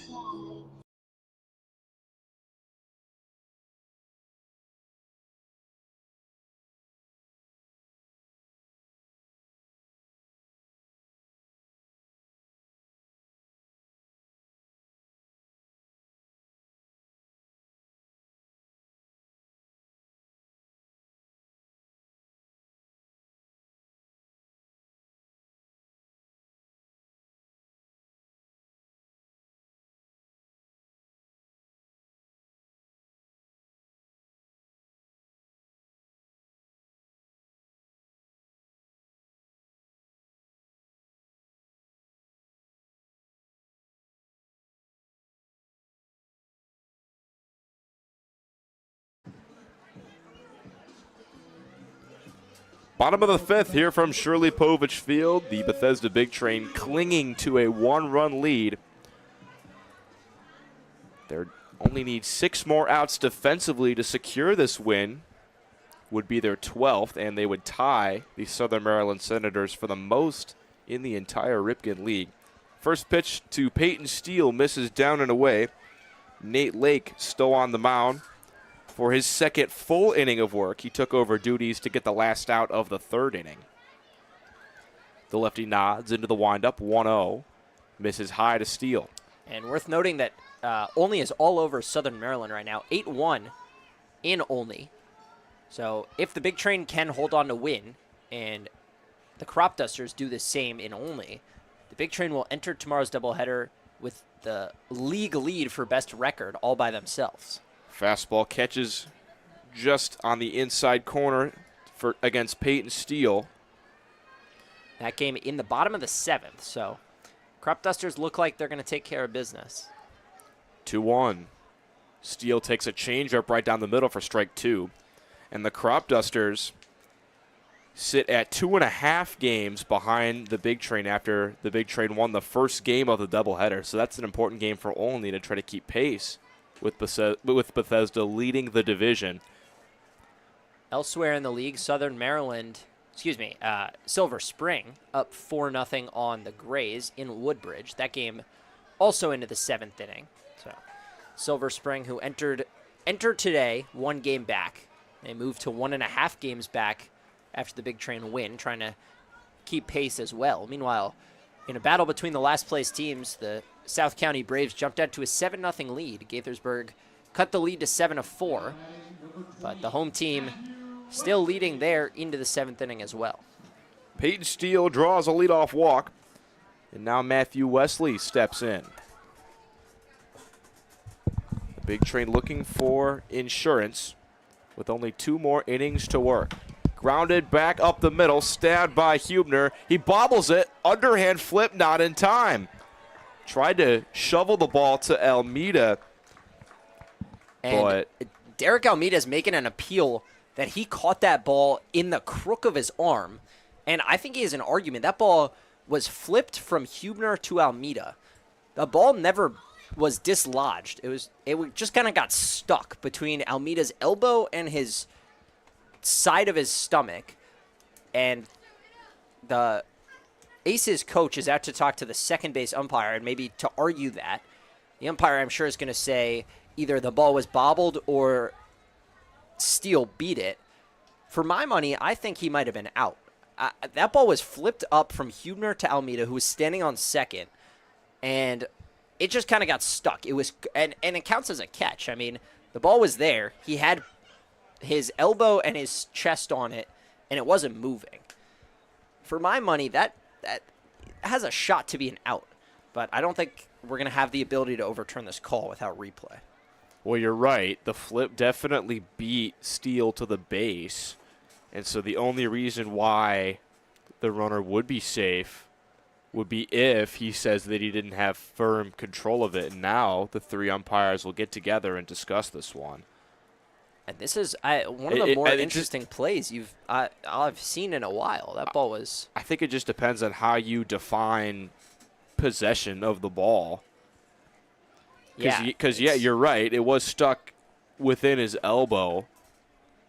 But are they going to count that as complete possession of the ball? Because if he was sitting there bobbling the ball, then that wouldn't count as an out. So it's interesting to see what these umpires say. And it's plays like this where I really wish we had access to replay on this broadcast. Obviously, not something we're equipped with the technology to do. They're going to call him safe. So I believe that's going to be ruled in E4. Correct. Off of Hubner, because he bobbled that ball a lot before even flipping it to Almeida.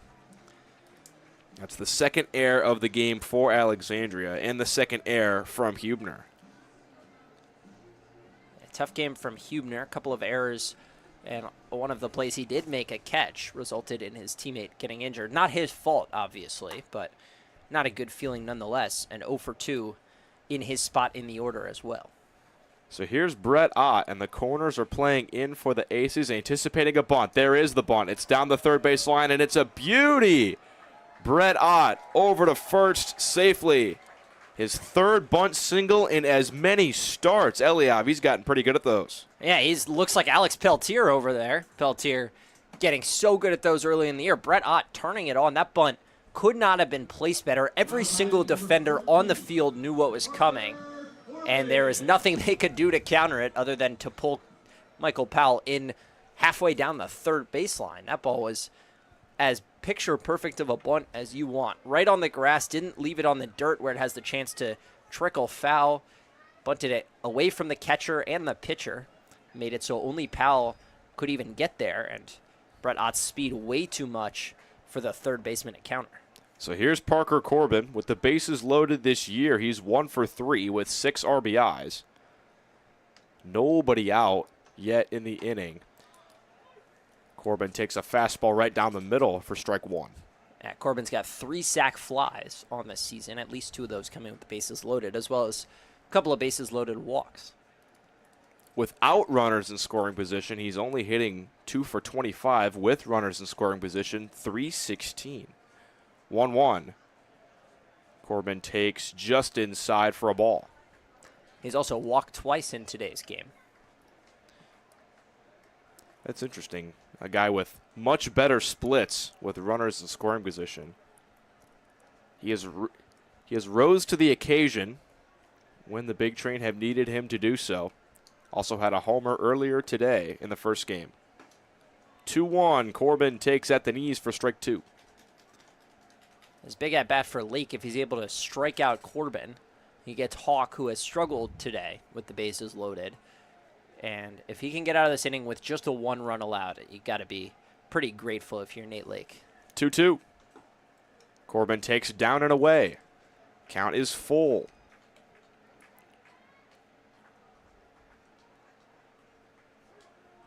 3-2 Big Train, nobody out, bases loaded in the bottom of the 5th.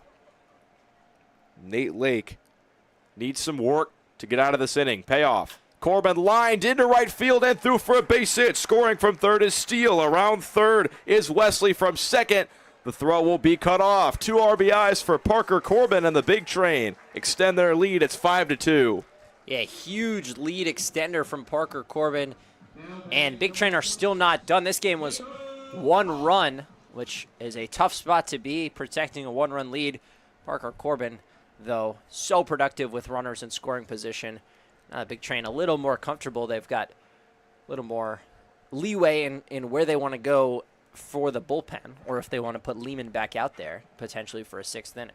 It's fascinating how much better Parker Corbin is with runners on than when there aren't runners on. First pitch to Jacob Hawk misses inside. Yeah, game number 1 went 1 for 2 with guys on, with nobody on. Sorry, 0 for 1 with a runner in scoring position, so a rare out for him. Went 1 for 2 with nobody on, including his homer, but just 3 for 27 on the season with nobody on. 1-0, Hawk swings and misses. Hawk teammates with Parker Corbin at the University of Maryland. That's a batting average of 111 with nobody on compared to, like you said, 316 and climbing with guys in scoring position. Nate Lake trying not to let this inning get too far away from him. Should say with nobody on or a runner at first, just without runners in scoring position. So not limited to just the bases empty situations. 2-1 on Hawk. A strikeout and a ground out today. Has left the bases loaded to end an inning twice. He waves at an outside fastball. Count now 2-2. Now Hawk, I'm sure, a little frustrated with how his first 2 at-bats went and trying to do a little too much on that swing, just expanding the zone about 4 inches to chase that pitch. 2-2. Cued slowly foul towards the first base dugout. Hawk with runners in scoring position this year, hitting .231 with 8 RBIs.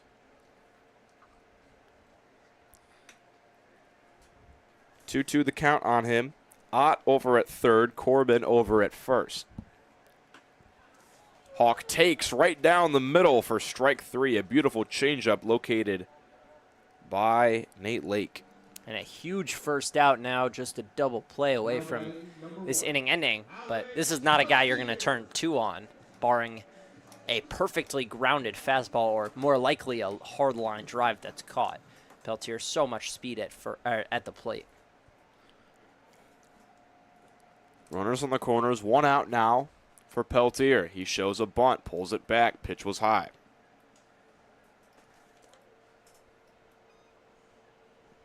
5-2 the lead for the Bethesda Big Train.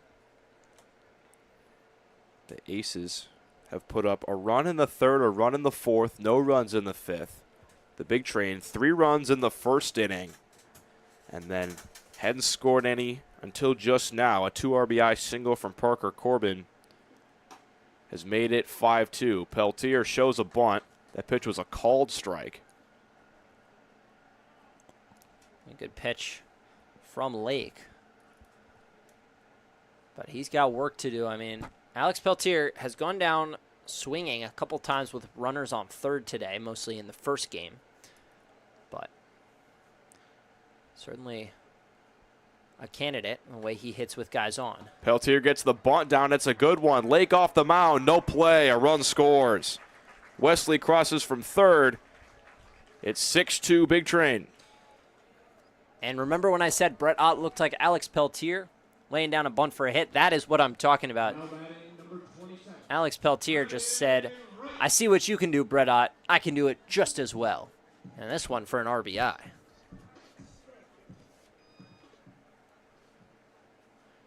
Such a weapon to have when you don't feel like you're swinging a good bat. Alex Peltier 0 for 3 today. in this game, including a strikeout, to just be able to square around and put one down, knowing you've got a very good chance of picking up a bunt single. Right now tries to bunt. He fouls one back.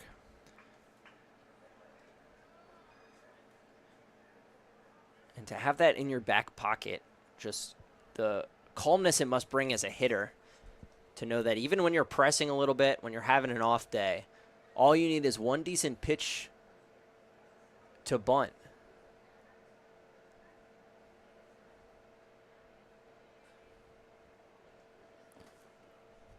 Oh, 1 on Wright, who has smashed left-handed pitching this year.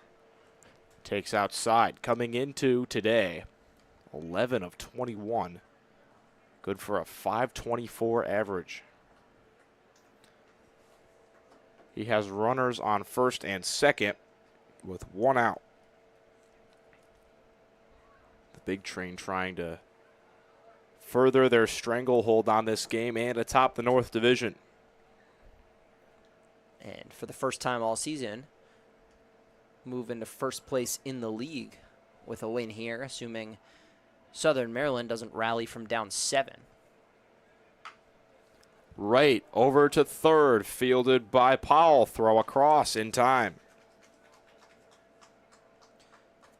That was almost like a bunt, just cued it down the line.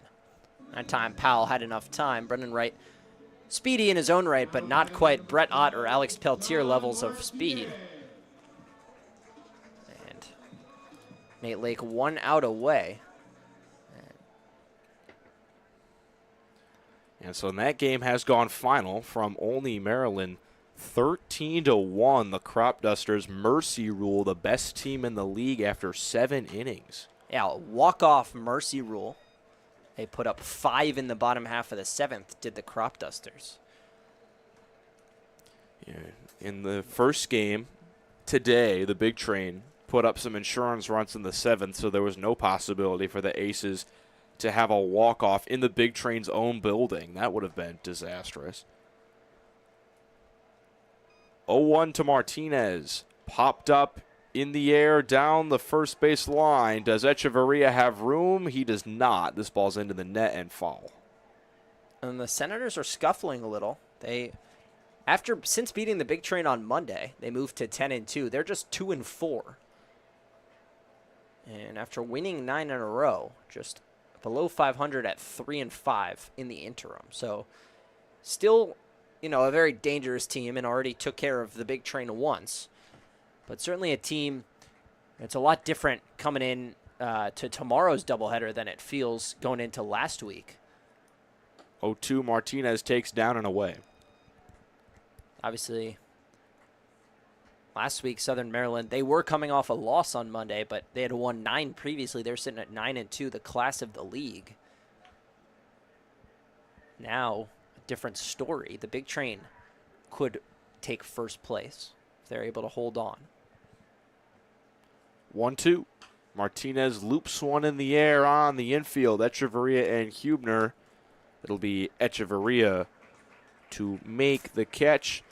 3 runs crossing the inning. The Big Train up 6-2. I'll hand things back to EBR for the final 2 innings.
Connor Lehman leaves after 5 sharp innings. He is in line for the win in the cushion, a little bit stronger than it was when his day finished up. He goes 5 innings, 2 hits, 2 earned, a pair of walks, and a pair of strikeouts, 2s across the line. Jordan Capuano at Frederick Community College is on for the final 6 outs. He has 2 wins in his 3 appearances. The ERA is at 8.59. Most of those due to a 5 earned run outing against the DC Grays, a game that the Big Train won 21-8. So he got credit for the win despite going 3 innings, allowing 11 base runners and 5 runs. However, his most recent outing was by far his best. He went 2 shutout innings against Olney back on the 22nd. That was Sunday. Didn't allow a hit, walked 2, struck out 1. Picked up the win in that game as well. His first 2 pitches to Gavin Miller were both high. So 3, 4, 5 will hit for the Aces, who need to rally from down 4 for the second straight game. The Big Train so adept at scoring late in games, they tacked on 3 in the bottom of the 5th. It'll be Miller, Echeverria, Capers in for Degnan again. And Capuano finds the zone for the first time right at the top.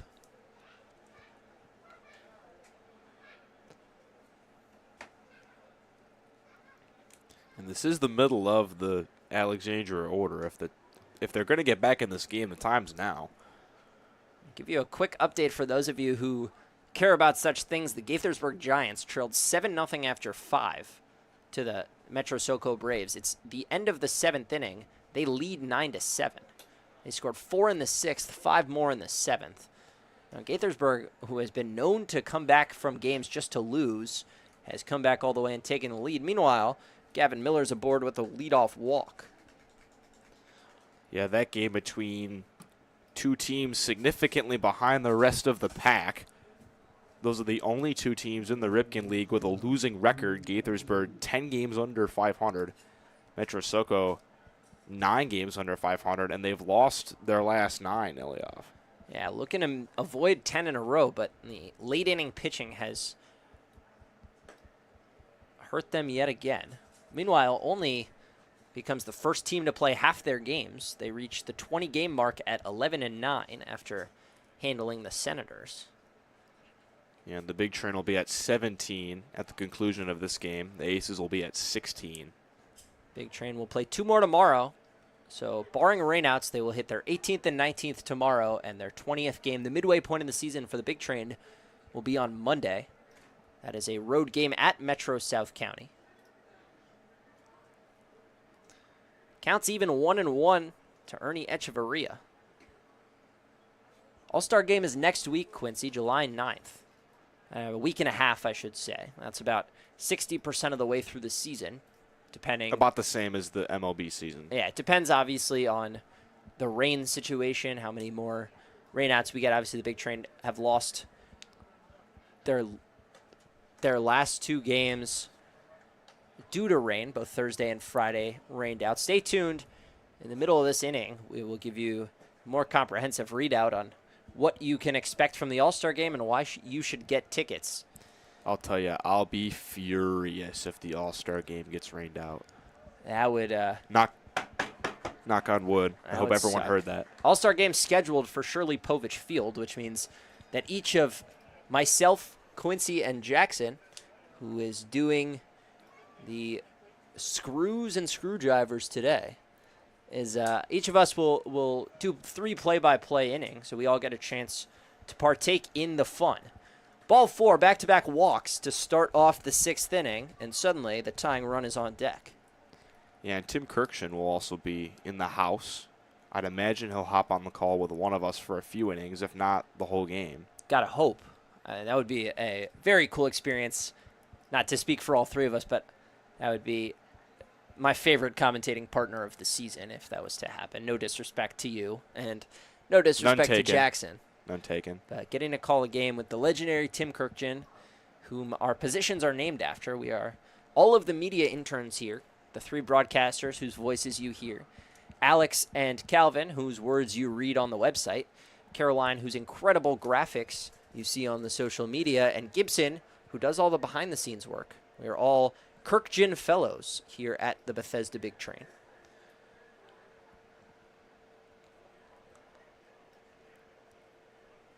A quick meeting on the mound between Lopez, Hawk, and Capuano. The infield did not join. Big Train have 6 runs on 6 hits. Aces just 2 runs on 2 hits. But threatening here in the 6th. Trip Capers, who laid down a sacrifice bunt catcher to second base. 2-4 on the putout. He's swinging away with the Aces trailing by 4 instead of just 1.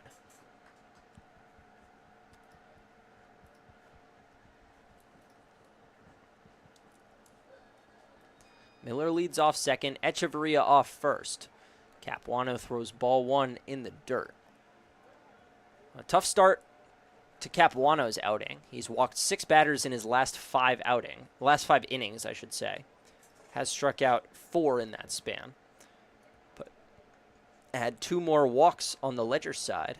Or 2 more walks to the ledger. It's probably a better way to say that. 2-1 the count.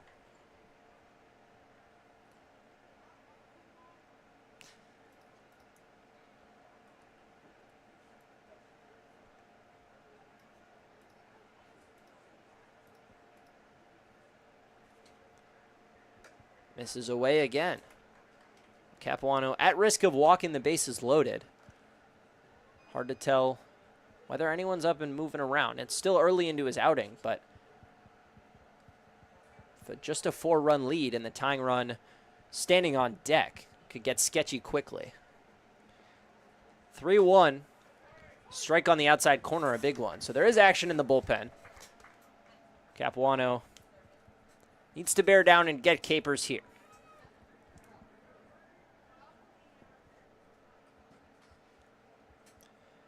Payoff pitch way inside. The bases are loaded on 12 balls. And E.J. Hankerson, who has an RBI single in this game already, will come to the plate as the tying run. Yeah, it's been 3 straight walks for Capuano, tying run up with nobody out. I know you got to save people for tomorrow, but might be the time to get a new guy in right now. Still 14 innings tomorrow, but the game at hand is always the most important. As they say, 1 in the hand better than 2 in the bush. And Big Train have a winnable game in front of them, but they have to bear down in the 6th and 7th. Capuano, 2 quick strikes on Hankerson. So after walking the bases loaded, he is all the way ahead of the Aces left fielder. Hankerson, an RBI single and a fly out to center. 0-2 pitch. Lined into left field, a base hit. 1 run scores. And all the rest of the runners will hold, so 90 feet goes everybody. And E.J. Hankerson, his 2nd RBI single. And the tying runs aboard. Winning run steps to the plate in the form of DJ Schumann.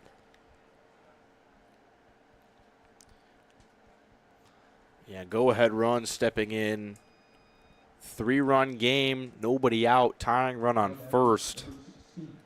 Capuano's looked very shaky out of the pen, and he's going to get a very quick visit for pitching coach Craig Lopez. Well, that's the 2nd of the inning, so that spells the end of Capuano's night. He faces 4 batters, walks 3 of them, gives up a hit, does not record an out, and his day is done. We will have a relief pitcher on the mound. We will get you to him when we come back. Big Train clinging to a 3-run lead. The tying runs aboard in the 6th on the Big Train Baseball Network.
Lucas Marrero is in a pressure situation right off the bat.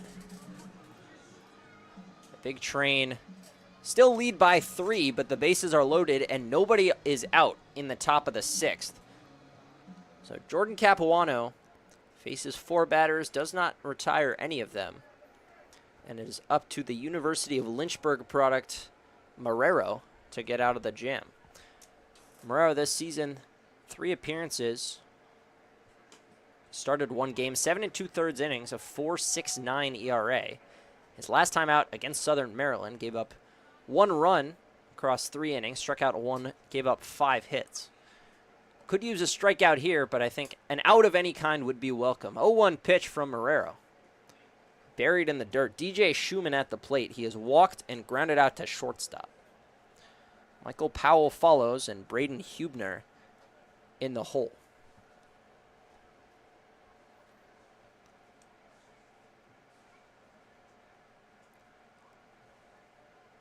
Marrero's 1-1. In the dirt again, blocked by Hawk.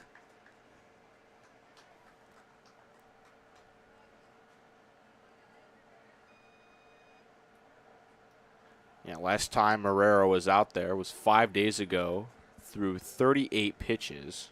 So he's pretty fresh. In 3 innings against Southern Maryland, only gave up 1 run. Also threw 1 inning of scoreless ball against the Grays on the 9th. And on the 5th against the Crop Dusters, his first appearance, 3 earned runs in 3 2/3 innings, but a pretty solid ERA of 4.7 on the year. Yeah, he was tagged in that Olney game, gave up 7 runs. 4 of them were unearned. Check swing, and a called strike right on the outside corner. The count is full. Well, Marrero has gotten better as the season's gone on, but this is far and away the biggest spot he has pitched in. Oh, for sure. High leverage situation, payoff pitch incoming. He's set at the belt. He kicks and deals and bounces ball 4. Another run is plated. It's Ernie Echeverria coming in to score. Capers on to third, Hankerson to second.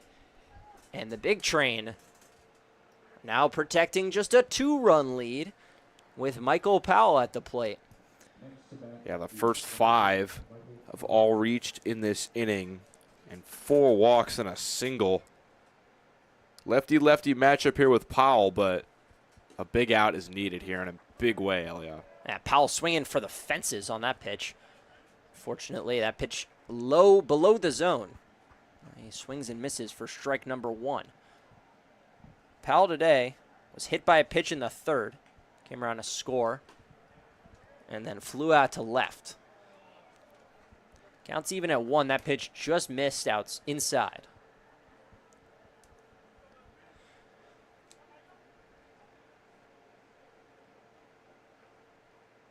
One.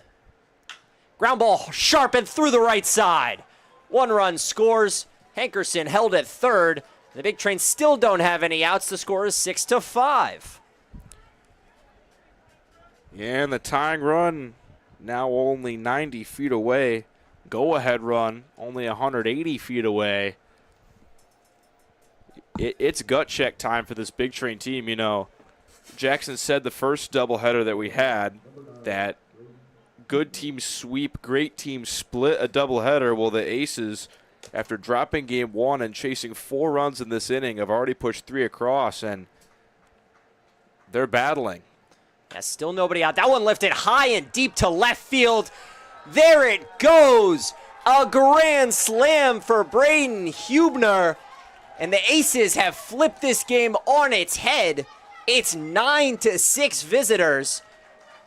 The dagger from Braden Hubner turns this game around. And it has been all Aces in this 6th inning. 7 runs home before the Big Train even have an out. And that's the 2nd grand slam that we've seen out of a 9-hole hitter at Shirley Povich Field this season. Panett with the game-tying bomb on opening day. This time Hubner, his first home run on the year out of the 9 spot, a grand slam to flip this game upside down. Just a killer. Jordan Capuano came on, loaded the bases, let around score, and Lucas Marrero has allowed the first two to reach, and then Benjamin Hubner, a no-doubt home run. The Aces plate 7 in the 6th. The base is clear now. This one popped up on the infield. Finally an out, assuming Gonzalez handles, which he does with a little difficulty. So finally an out, but too little too late. That pop-up was really needed with the bases loaded. And it would have been an infield fly. Instead, just out number 1. John Colligan to the plate. He is the 9th batter in this Aces lineup to hit. Aces have batted around, still 1 out in the 6th. And now it'll be the Big Train, who have put up 2 3 spots in this game, are going to need a 3rd. Colligan with a pretty unique line playing at Ball State. He appeared in 42 games. He started none of them. Ground ball up the middle. Brendan Wright handles. On to first, out number 2.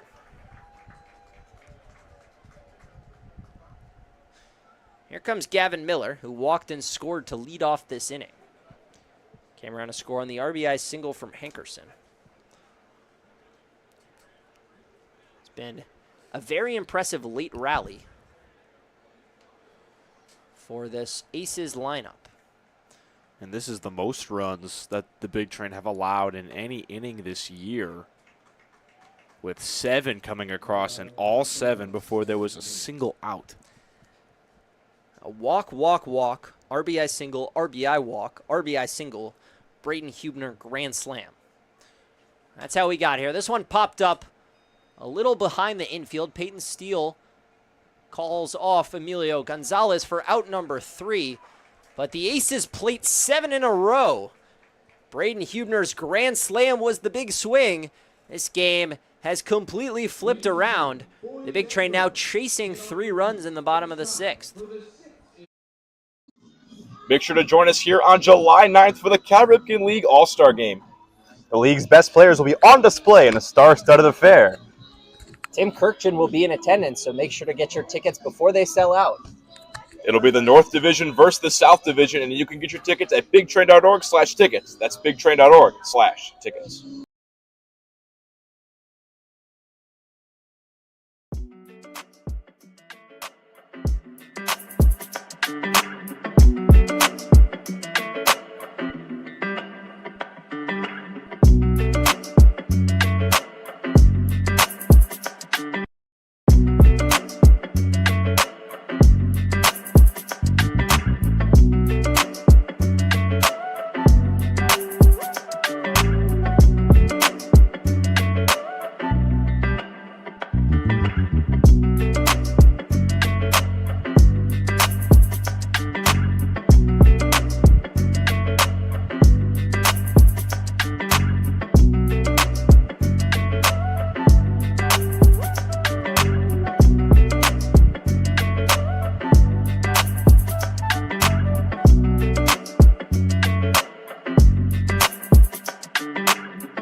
Nate Lake's day is done. It's Aiden O'Brien who comes on with the Aces now needing 6 outs and leading by 3. I know this is a 7-inning game, but if you count that 6th inning as the 8th inning of a normal game, the Big Train 10-0 when leading after 8 innings. They were 10-0 when leading after 7 innings. Well, that would be more like the leading after 7, because they're leading after the 5th in this one. Either way, 10-0 when leading after 7, 10-0 when leading after 8. And now in danger of losing that streak, although it won't go in the stat book as such, most likely. And they've had some comeback efforts, but no really they've made games interesting that have seemed over, but they haven't really come back for a win.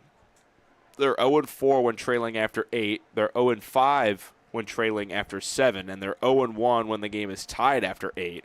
Of course, the most famous comeback attempt, at least this year, was the opening day game. They were down 9-3 in the 7th against the Grays. Came back, tied that game, but did lose it in the 9th. And they've been, this stadium is just dejected right now after that 7-run top of the 6th from the Aces. Yeah, stadium has gone dead silent. The Big Train, to put it succinctly, Quincy, still looking for that signature comeback win. But they've been close. They had a 7-1 game against Silver Spring, was then 7-5. They have been close, but close doesn't count for anything in the record book. Emilio Gonzalez looking to be the leadoff man and reach for what would be the second time in this game. He led off the third with a walk. Ahead 3-1. Aiden O'Brien gets a short swing. Gonzalez tried to hold up but could not. Count is full. Yeah, they've come close, but my dad always said close only counts in horseshoes and hand grenades.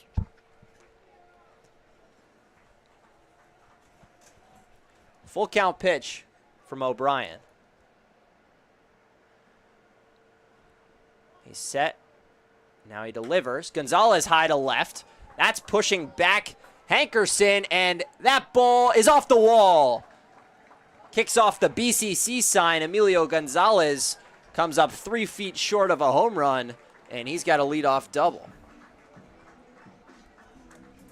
Yeah, missed a home run by a couple of feet, 334 feet on that ball. It hit the wall. It's 330 down the line, but just not enough height on that one.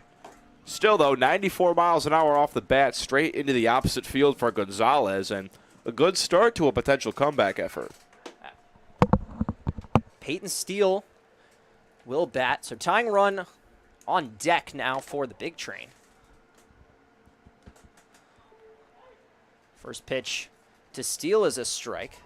Aiden O'Brien, just one appearance this season. He worked a scoreless inning, but walked 2. That's the first hit he's allowed. And Gonzalez now extra base hits in 4 straight. And I believe 5 of his last 6. 5 of his last 7. He had a single and a walk the first game of these games. I was just looking at his games before today, but good point. He did play 1 game earlier today. Still a productive day. Got on base twice. Yeah, been on base 3 times in this game. Popped foul into the netting. Peyton Steele behind the count 1-2.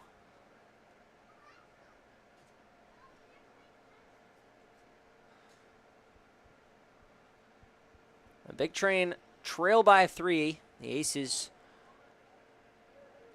put up a 7 spot in the top half of the 6th. This is just a 7-inning game. Game 2 of a doubleheader that commenced at 4 p.m. 1-2 pitch. Misses outside. And Peyton Steele will see a 2-2. Yeah, we're over 2 hours in this one. Game started at 7:20. We're now sitting at 9:37. It's been an entertaining game. No matter which team you're rooting for, Big Train jumped out to a 3-0 lead. Aces climbed back, Big Train extended, and then the big Aces 6th inning. Count runs full. And that was the Aces lineup that has been so dominant over these last 2 games. They've been pretty average across the games and then just plopped 15-run innings in each of their last 2 games coming into today. And that wasn't a 15-run spot, but 7 runs crossing the plate. Full count pitch. Steele pops it up. Back of the infield.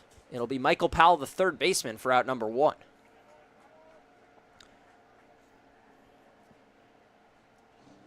Matthew Wesley coming to the plate. Wesley 0 for 2 today. 0 for 3, in fact. He reached on an error in the 5th and scored one of the 3 Big Train runs. He also drove in one of the 3 with an RBI ground out in the 1st. Yeah, this game was 3-2 after the 4th. And then the Big Train put 3 runs across, which looked like maybe put it away, up 6-2 with only 6 more outs to get. But 7 runs in the top half of this inning for the Aces. Well, Matthew Wesley is looking to continue his hot hitting. He's got 5 extra base hits in his last 7 games in that span, hitting over 300. But 0 for 3 tonight. O'Brien turns to face Gonzalez, but nobody home for the pickoff move.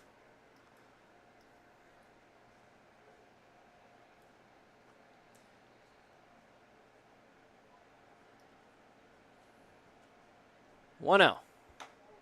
Wesley thought about it and takes strike 1 at the top of the zone. That pitch looked to be just above the zone on our TrackMan. A good frame from DJ Schumann behind the plate. Aiden O'Brien, the beneficiary. 1-1 is the count to the 6-hitter Wesley. That one well above the zone for ball 2. Yeah, I feel like both umpires today have had a bit of a generous zone. I think the ump in this game, of course, all 3 of them switch spots from game to game. I think last game the zone was a little bit bigger, but still this umpire giving a little bit around the edges. Wesley popped up foul. That was a pitch middle. I'm certain a pitch that Matthew Wesley would like to have back. That being said, I don't mind an umpire who's got a slightly bigger than usual zone, if only. I'd rather a bigger than usual zone smaller. than a smaller than usual zone. No one wants to watch a walk parade. Counts 2-2. O'Brien comes home and gets Wesley swinging. A huge second out for Aiden O'Brien. And the inning rests on the shoulders of Brett Ott. Yeah, you don't want to strand a double from Gonzalez. So it'd be nice to see Ott extend this inning. Then you get Corbin up to the plate, who's the tying run, and already has a homer today back in the first game. Yeah, at the very least, you'd like to see the leadoff double pushed across, if not more. Brett Ott has been on base twice today. That makes 9 of 11 games that he has been on base. Strike 1.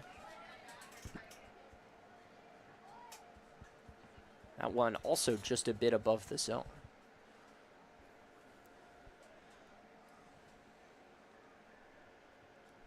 Ott's got 8 hits in his last 3 coming in. He's got another one today, looking to make it 2. If he does, I imagine Gonzalez is going to have an aggressive send from second rounding, although with the tying run and Corbin coming to the plate, he's had a good day in this game and a good day in the first game, so possibly gets held. But the Big Train would at least like to get one back. 1-1 the count. Ott swinging freely, but fouls one away.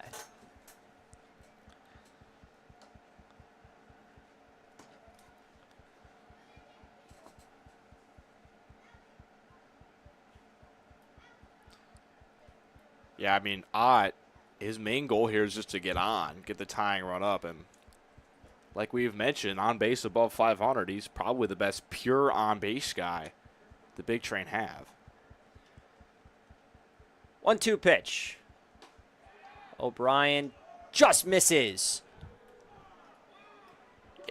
I don't know where that pitch missed. That from here, from what that looked right down the middle. If I'm O'Brien, I'm pretty frustrated after a pitch like that. That was, I mean, I don't know where that missed. I don't even know what else to say. Well, we'll see where Brett Ott, if he can do anything with his second life. 2-2 is the count now. 22 at the bat. 2 outs in the 6th. And Ott stays alive with a foul ball.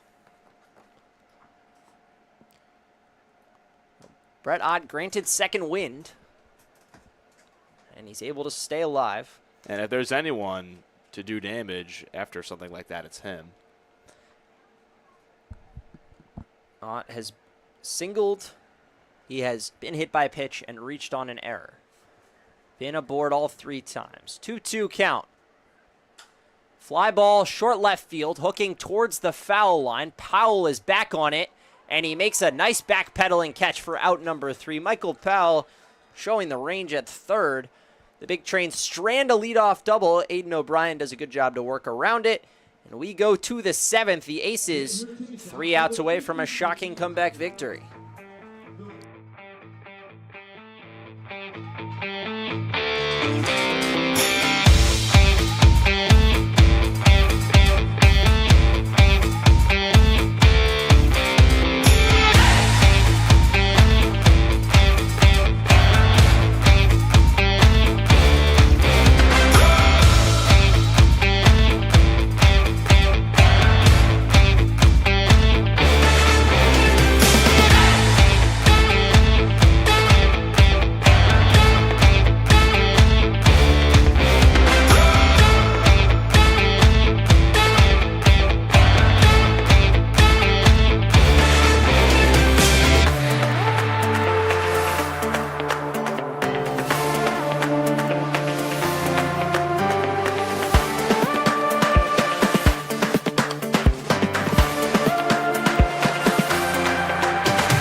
Lucas Marrero, after allowing the game time or the lead relinquishing grand slam, is back out for his second inning of work. He will take on Echeverria, Capers, and Hankerson, who naturally were all aboard in that 7th inning bonanza, or 6th inning bonanza.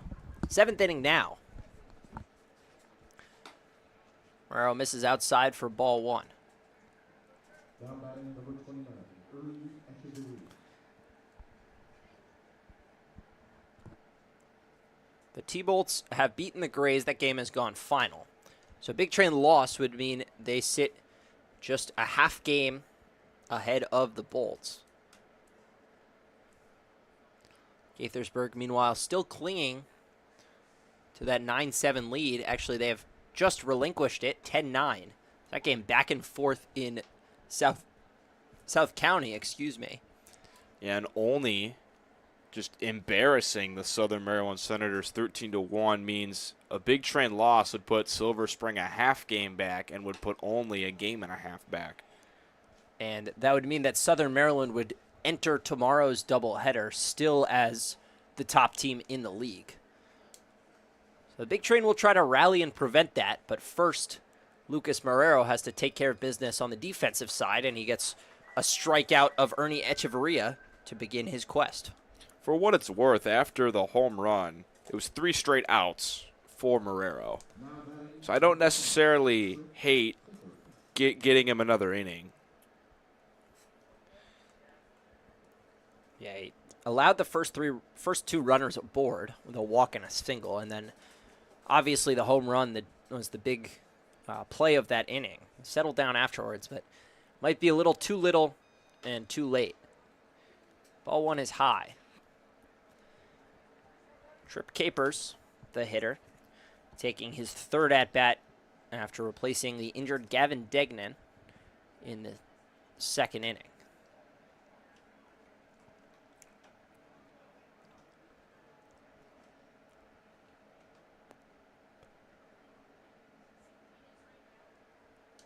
2-0 is the count. Capers, the George Mason product.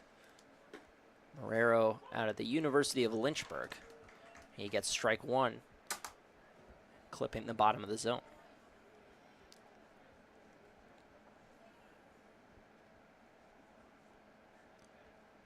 Two-one pitch. Wave at air from Capers. It takes a lot to give up a go-ahead grand slam and then lock in and shut the next 4 hitters down. So give credit to Marrero, digging deep and not letting this game get even more out of hand. 2-2's in the dirt.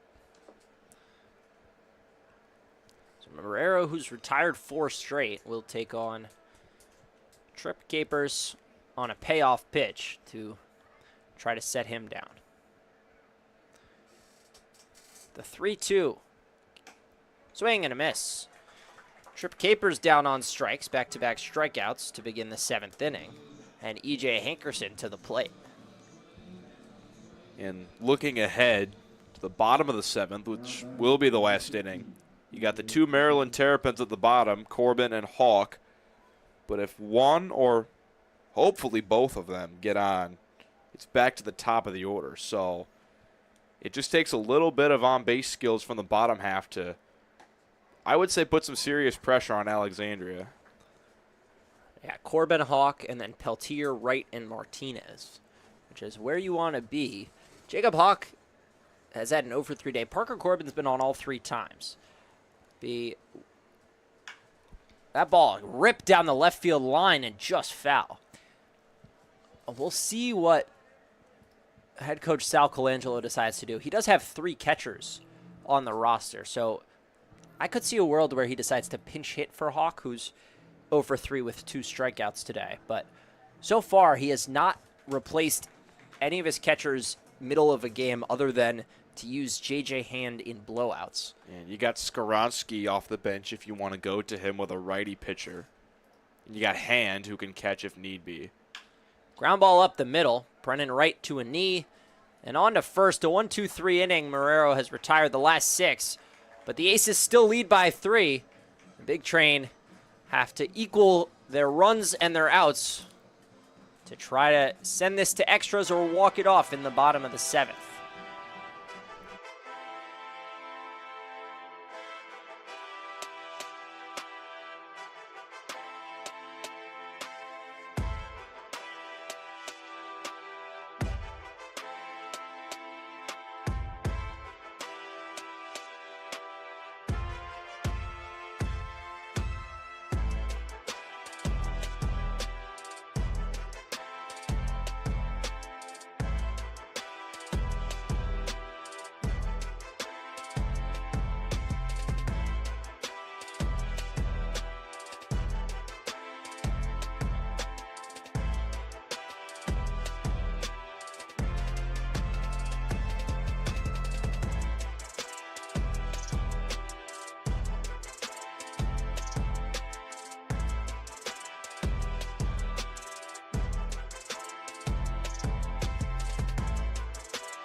save for the Aces. It's Michael Kitko.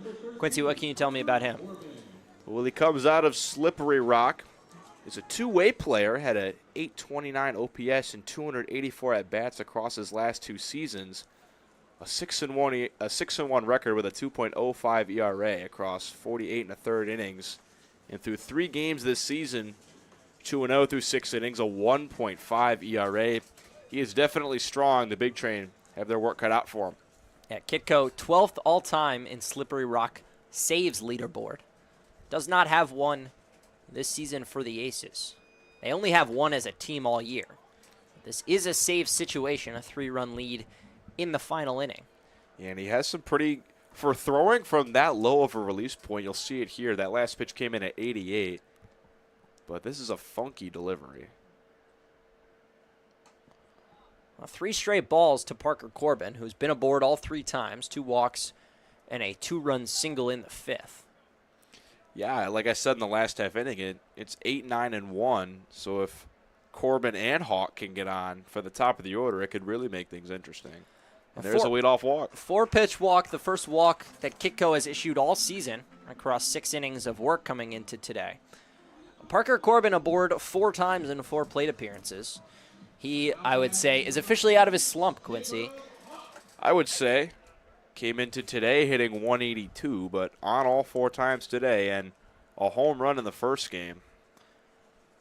I'd say so. Well, Jacob Hawk is slumping a little bit himself. He's just 1 for his last 10.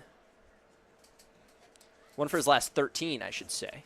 Yeah, 5 straight balls for Kitko out of the bullpen. That's sort of what we saw out of the Big Train's Capuano. Out of the bullpen, walked the first 3 guys on 12 pitches to load the bases. Eventually, a single here, a walk there, a single here, a grand slam there.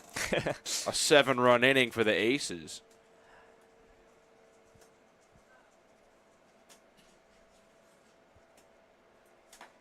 Kitko finally throws a strike. And Jacob Hawk, 0 for 3 with a pair of strikeouts and a ground out to the first baseman, has stranded 7 runners on. Bases loaded twice and a runner on third. 1-1's the count. Ball 2 outside. And one thing that the Aces have done a lot better than the Big Train in this game is leaving runners on base. Only 4 runners have been left on base for the Aces, 10 for the Big Train at the end of innings.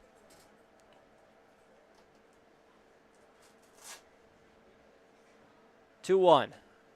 Outside, ball gets away. So double play out of order. Parker Corbin trots to second. And that's big. I mean, a double play would be the biggest killer in the world right now. Instead, just 1 pitch away from the first 2 batters reaching and flipping the lineup over to the top. Yeah. We haven't seen extra innings yet this year, and we haven't seen a walk-off for the Big Train this year, whether that be on the road or at home. The Big Train hoping for one or the other, or both. 3-1 pitch. Popped up on the infield. The second baseman, Hubner, calls off the shortstop Almeida for out number 1.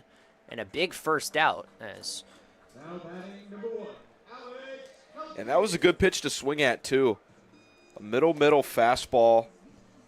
In a hitter's count, Hawk just dropped the shoulder, got too far under that one.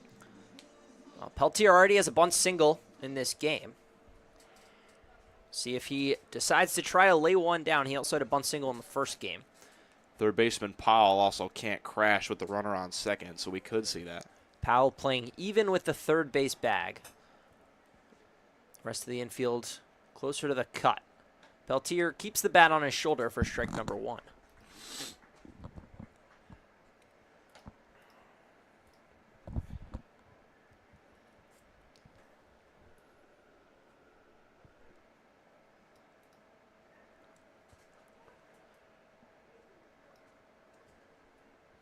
Kitko comes home. Right at the bottom of the zone for strike 2. Fastball at 89. And Peltier is down to his final strike. And the Big Train 2-0 against the Aces with the earlier season matchup and the first game today, but they were only 1-3 against them last year an Aces team that won the regular season of the Cal Ripken League. They've been a strong program, probably the next best program other than the Big Train in recent years. 0-2. Peltier reaches out and pokes one into right center field. Corbin is rounding. He scores easily. Peltier on to second. Throw is off the mark, and Alex Peltier has an RBI double. A tying run comes to the plate in the form of Brennan Wright, and a huge two-strike hit from Alex Peltier. Yeah, just punches one the other way. A great piece of hitting. You wouldn't expect anything else from a guy hitting north of 400. A risky move to go towards second with him not being the tying run, but it does pay off. He is in there. I think a good throw maybe could have beaten him, but now no double play in order, and Wright with a huge chance here as the tying run. Brennan Wright, an 0-for-3 day. Almeida crashes to try to pick off Peltier. Kitco elects to come home for strike one. Yeah, he spooked Peltier. Yeah, Peltier. He jumped and immediately went back to the base. So Brennan Wright and John Martinez, the next two up, neither of whom have a ton of pop. At least unlikely to see a game-tying home run hit by either man. But they can get aboard with hits. Wright scalds one down the left field line, but foul. And if you're the Aces defense, you really can't worry about Peltier jumping off of second too much. That run ultimately doesn't matter. The runner at the batter at the plate needs to come around to tie this game, so you could even let Peltier have third. Oh, well, that run doesn't matter. Primary focus has to be on the batter. You can't get too cute with trying to play games on defense, I don't think. Yeah, absolutely. Peltier, functionally irrelevant, although he can't get caught on the base paths, as that would be catastrophic for the Big Train. But absolutely not. If you're the Aces, if you're Kitco, there's no world where you should be picking off to second. And if you're Derek Almeida, you should not be sacrificing defensive position for a chance at picking off the fastest Big Train player. Brendan Wright staying alive on an 0-2 pitch at the top corner of the zone. Kitco comes home with his next 0-2. Wright reaches out and fouls it up in the air, trailing and into the Big Train dugout. Just not quite enough room for either Powell or the catcher Schumann. Yeah, I thought maybe one of them was going to climb on the fence and maybe try to reach in there, but that's a far drop. These are dugouts that are actually dug out, so that would have been a pretty far fall, and I don't think that ball was close enough for either one to make a play on it. It looks like Gavin Miller has actually come into the game at third base, replacing Michael Powell. Miller was the DH in this game, so they've just flip-flopped, so Powell's still in the lineup, but Miller's playing third to close this game out. 0-2 pitch. Brendan Wright reaches out, pokes one into left, but it hangs up for Hankerson. 2 away, and the Big Train are down to their final out. They still trail by 2, and John Martinez represents their last hope. Martinez, a triple and a single today. He's 2 for 4. If he gets on, you bring Gonzalez to the plate, which might be the most dangerous winning run in all of the Ripken League right now, but Martinez needs to put up a battle and just get on by any means necessary. Strike one is right down Broadway. The shift is on Martinez. Second baseman Hubner is playing essentially right behind the second base bag, just one step to the right. So the whole right side of the infield is open. Almeida deep in the hole, and Miller hugging the third base line. Kitco with the 0-1. Curveball misses the zone.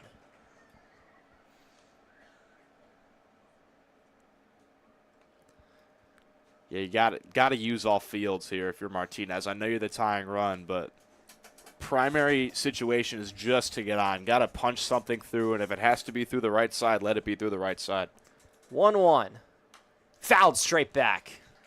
Martinez got a good swing at it. Just missed it. The Big Train, after leading 6-2 entering the 6th, are down to their final strike. The Aces lead 9-7. The tying run at the plate is John Martinez. Emilio Gonzalez, the most dangerous hitter possibly in the entire league, stands on deck. We'll see if he gets a chance to swing it. 1-2 from Kitco. High.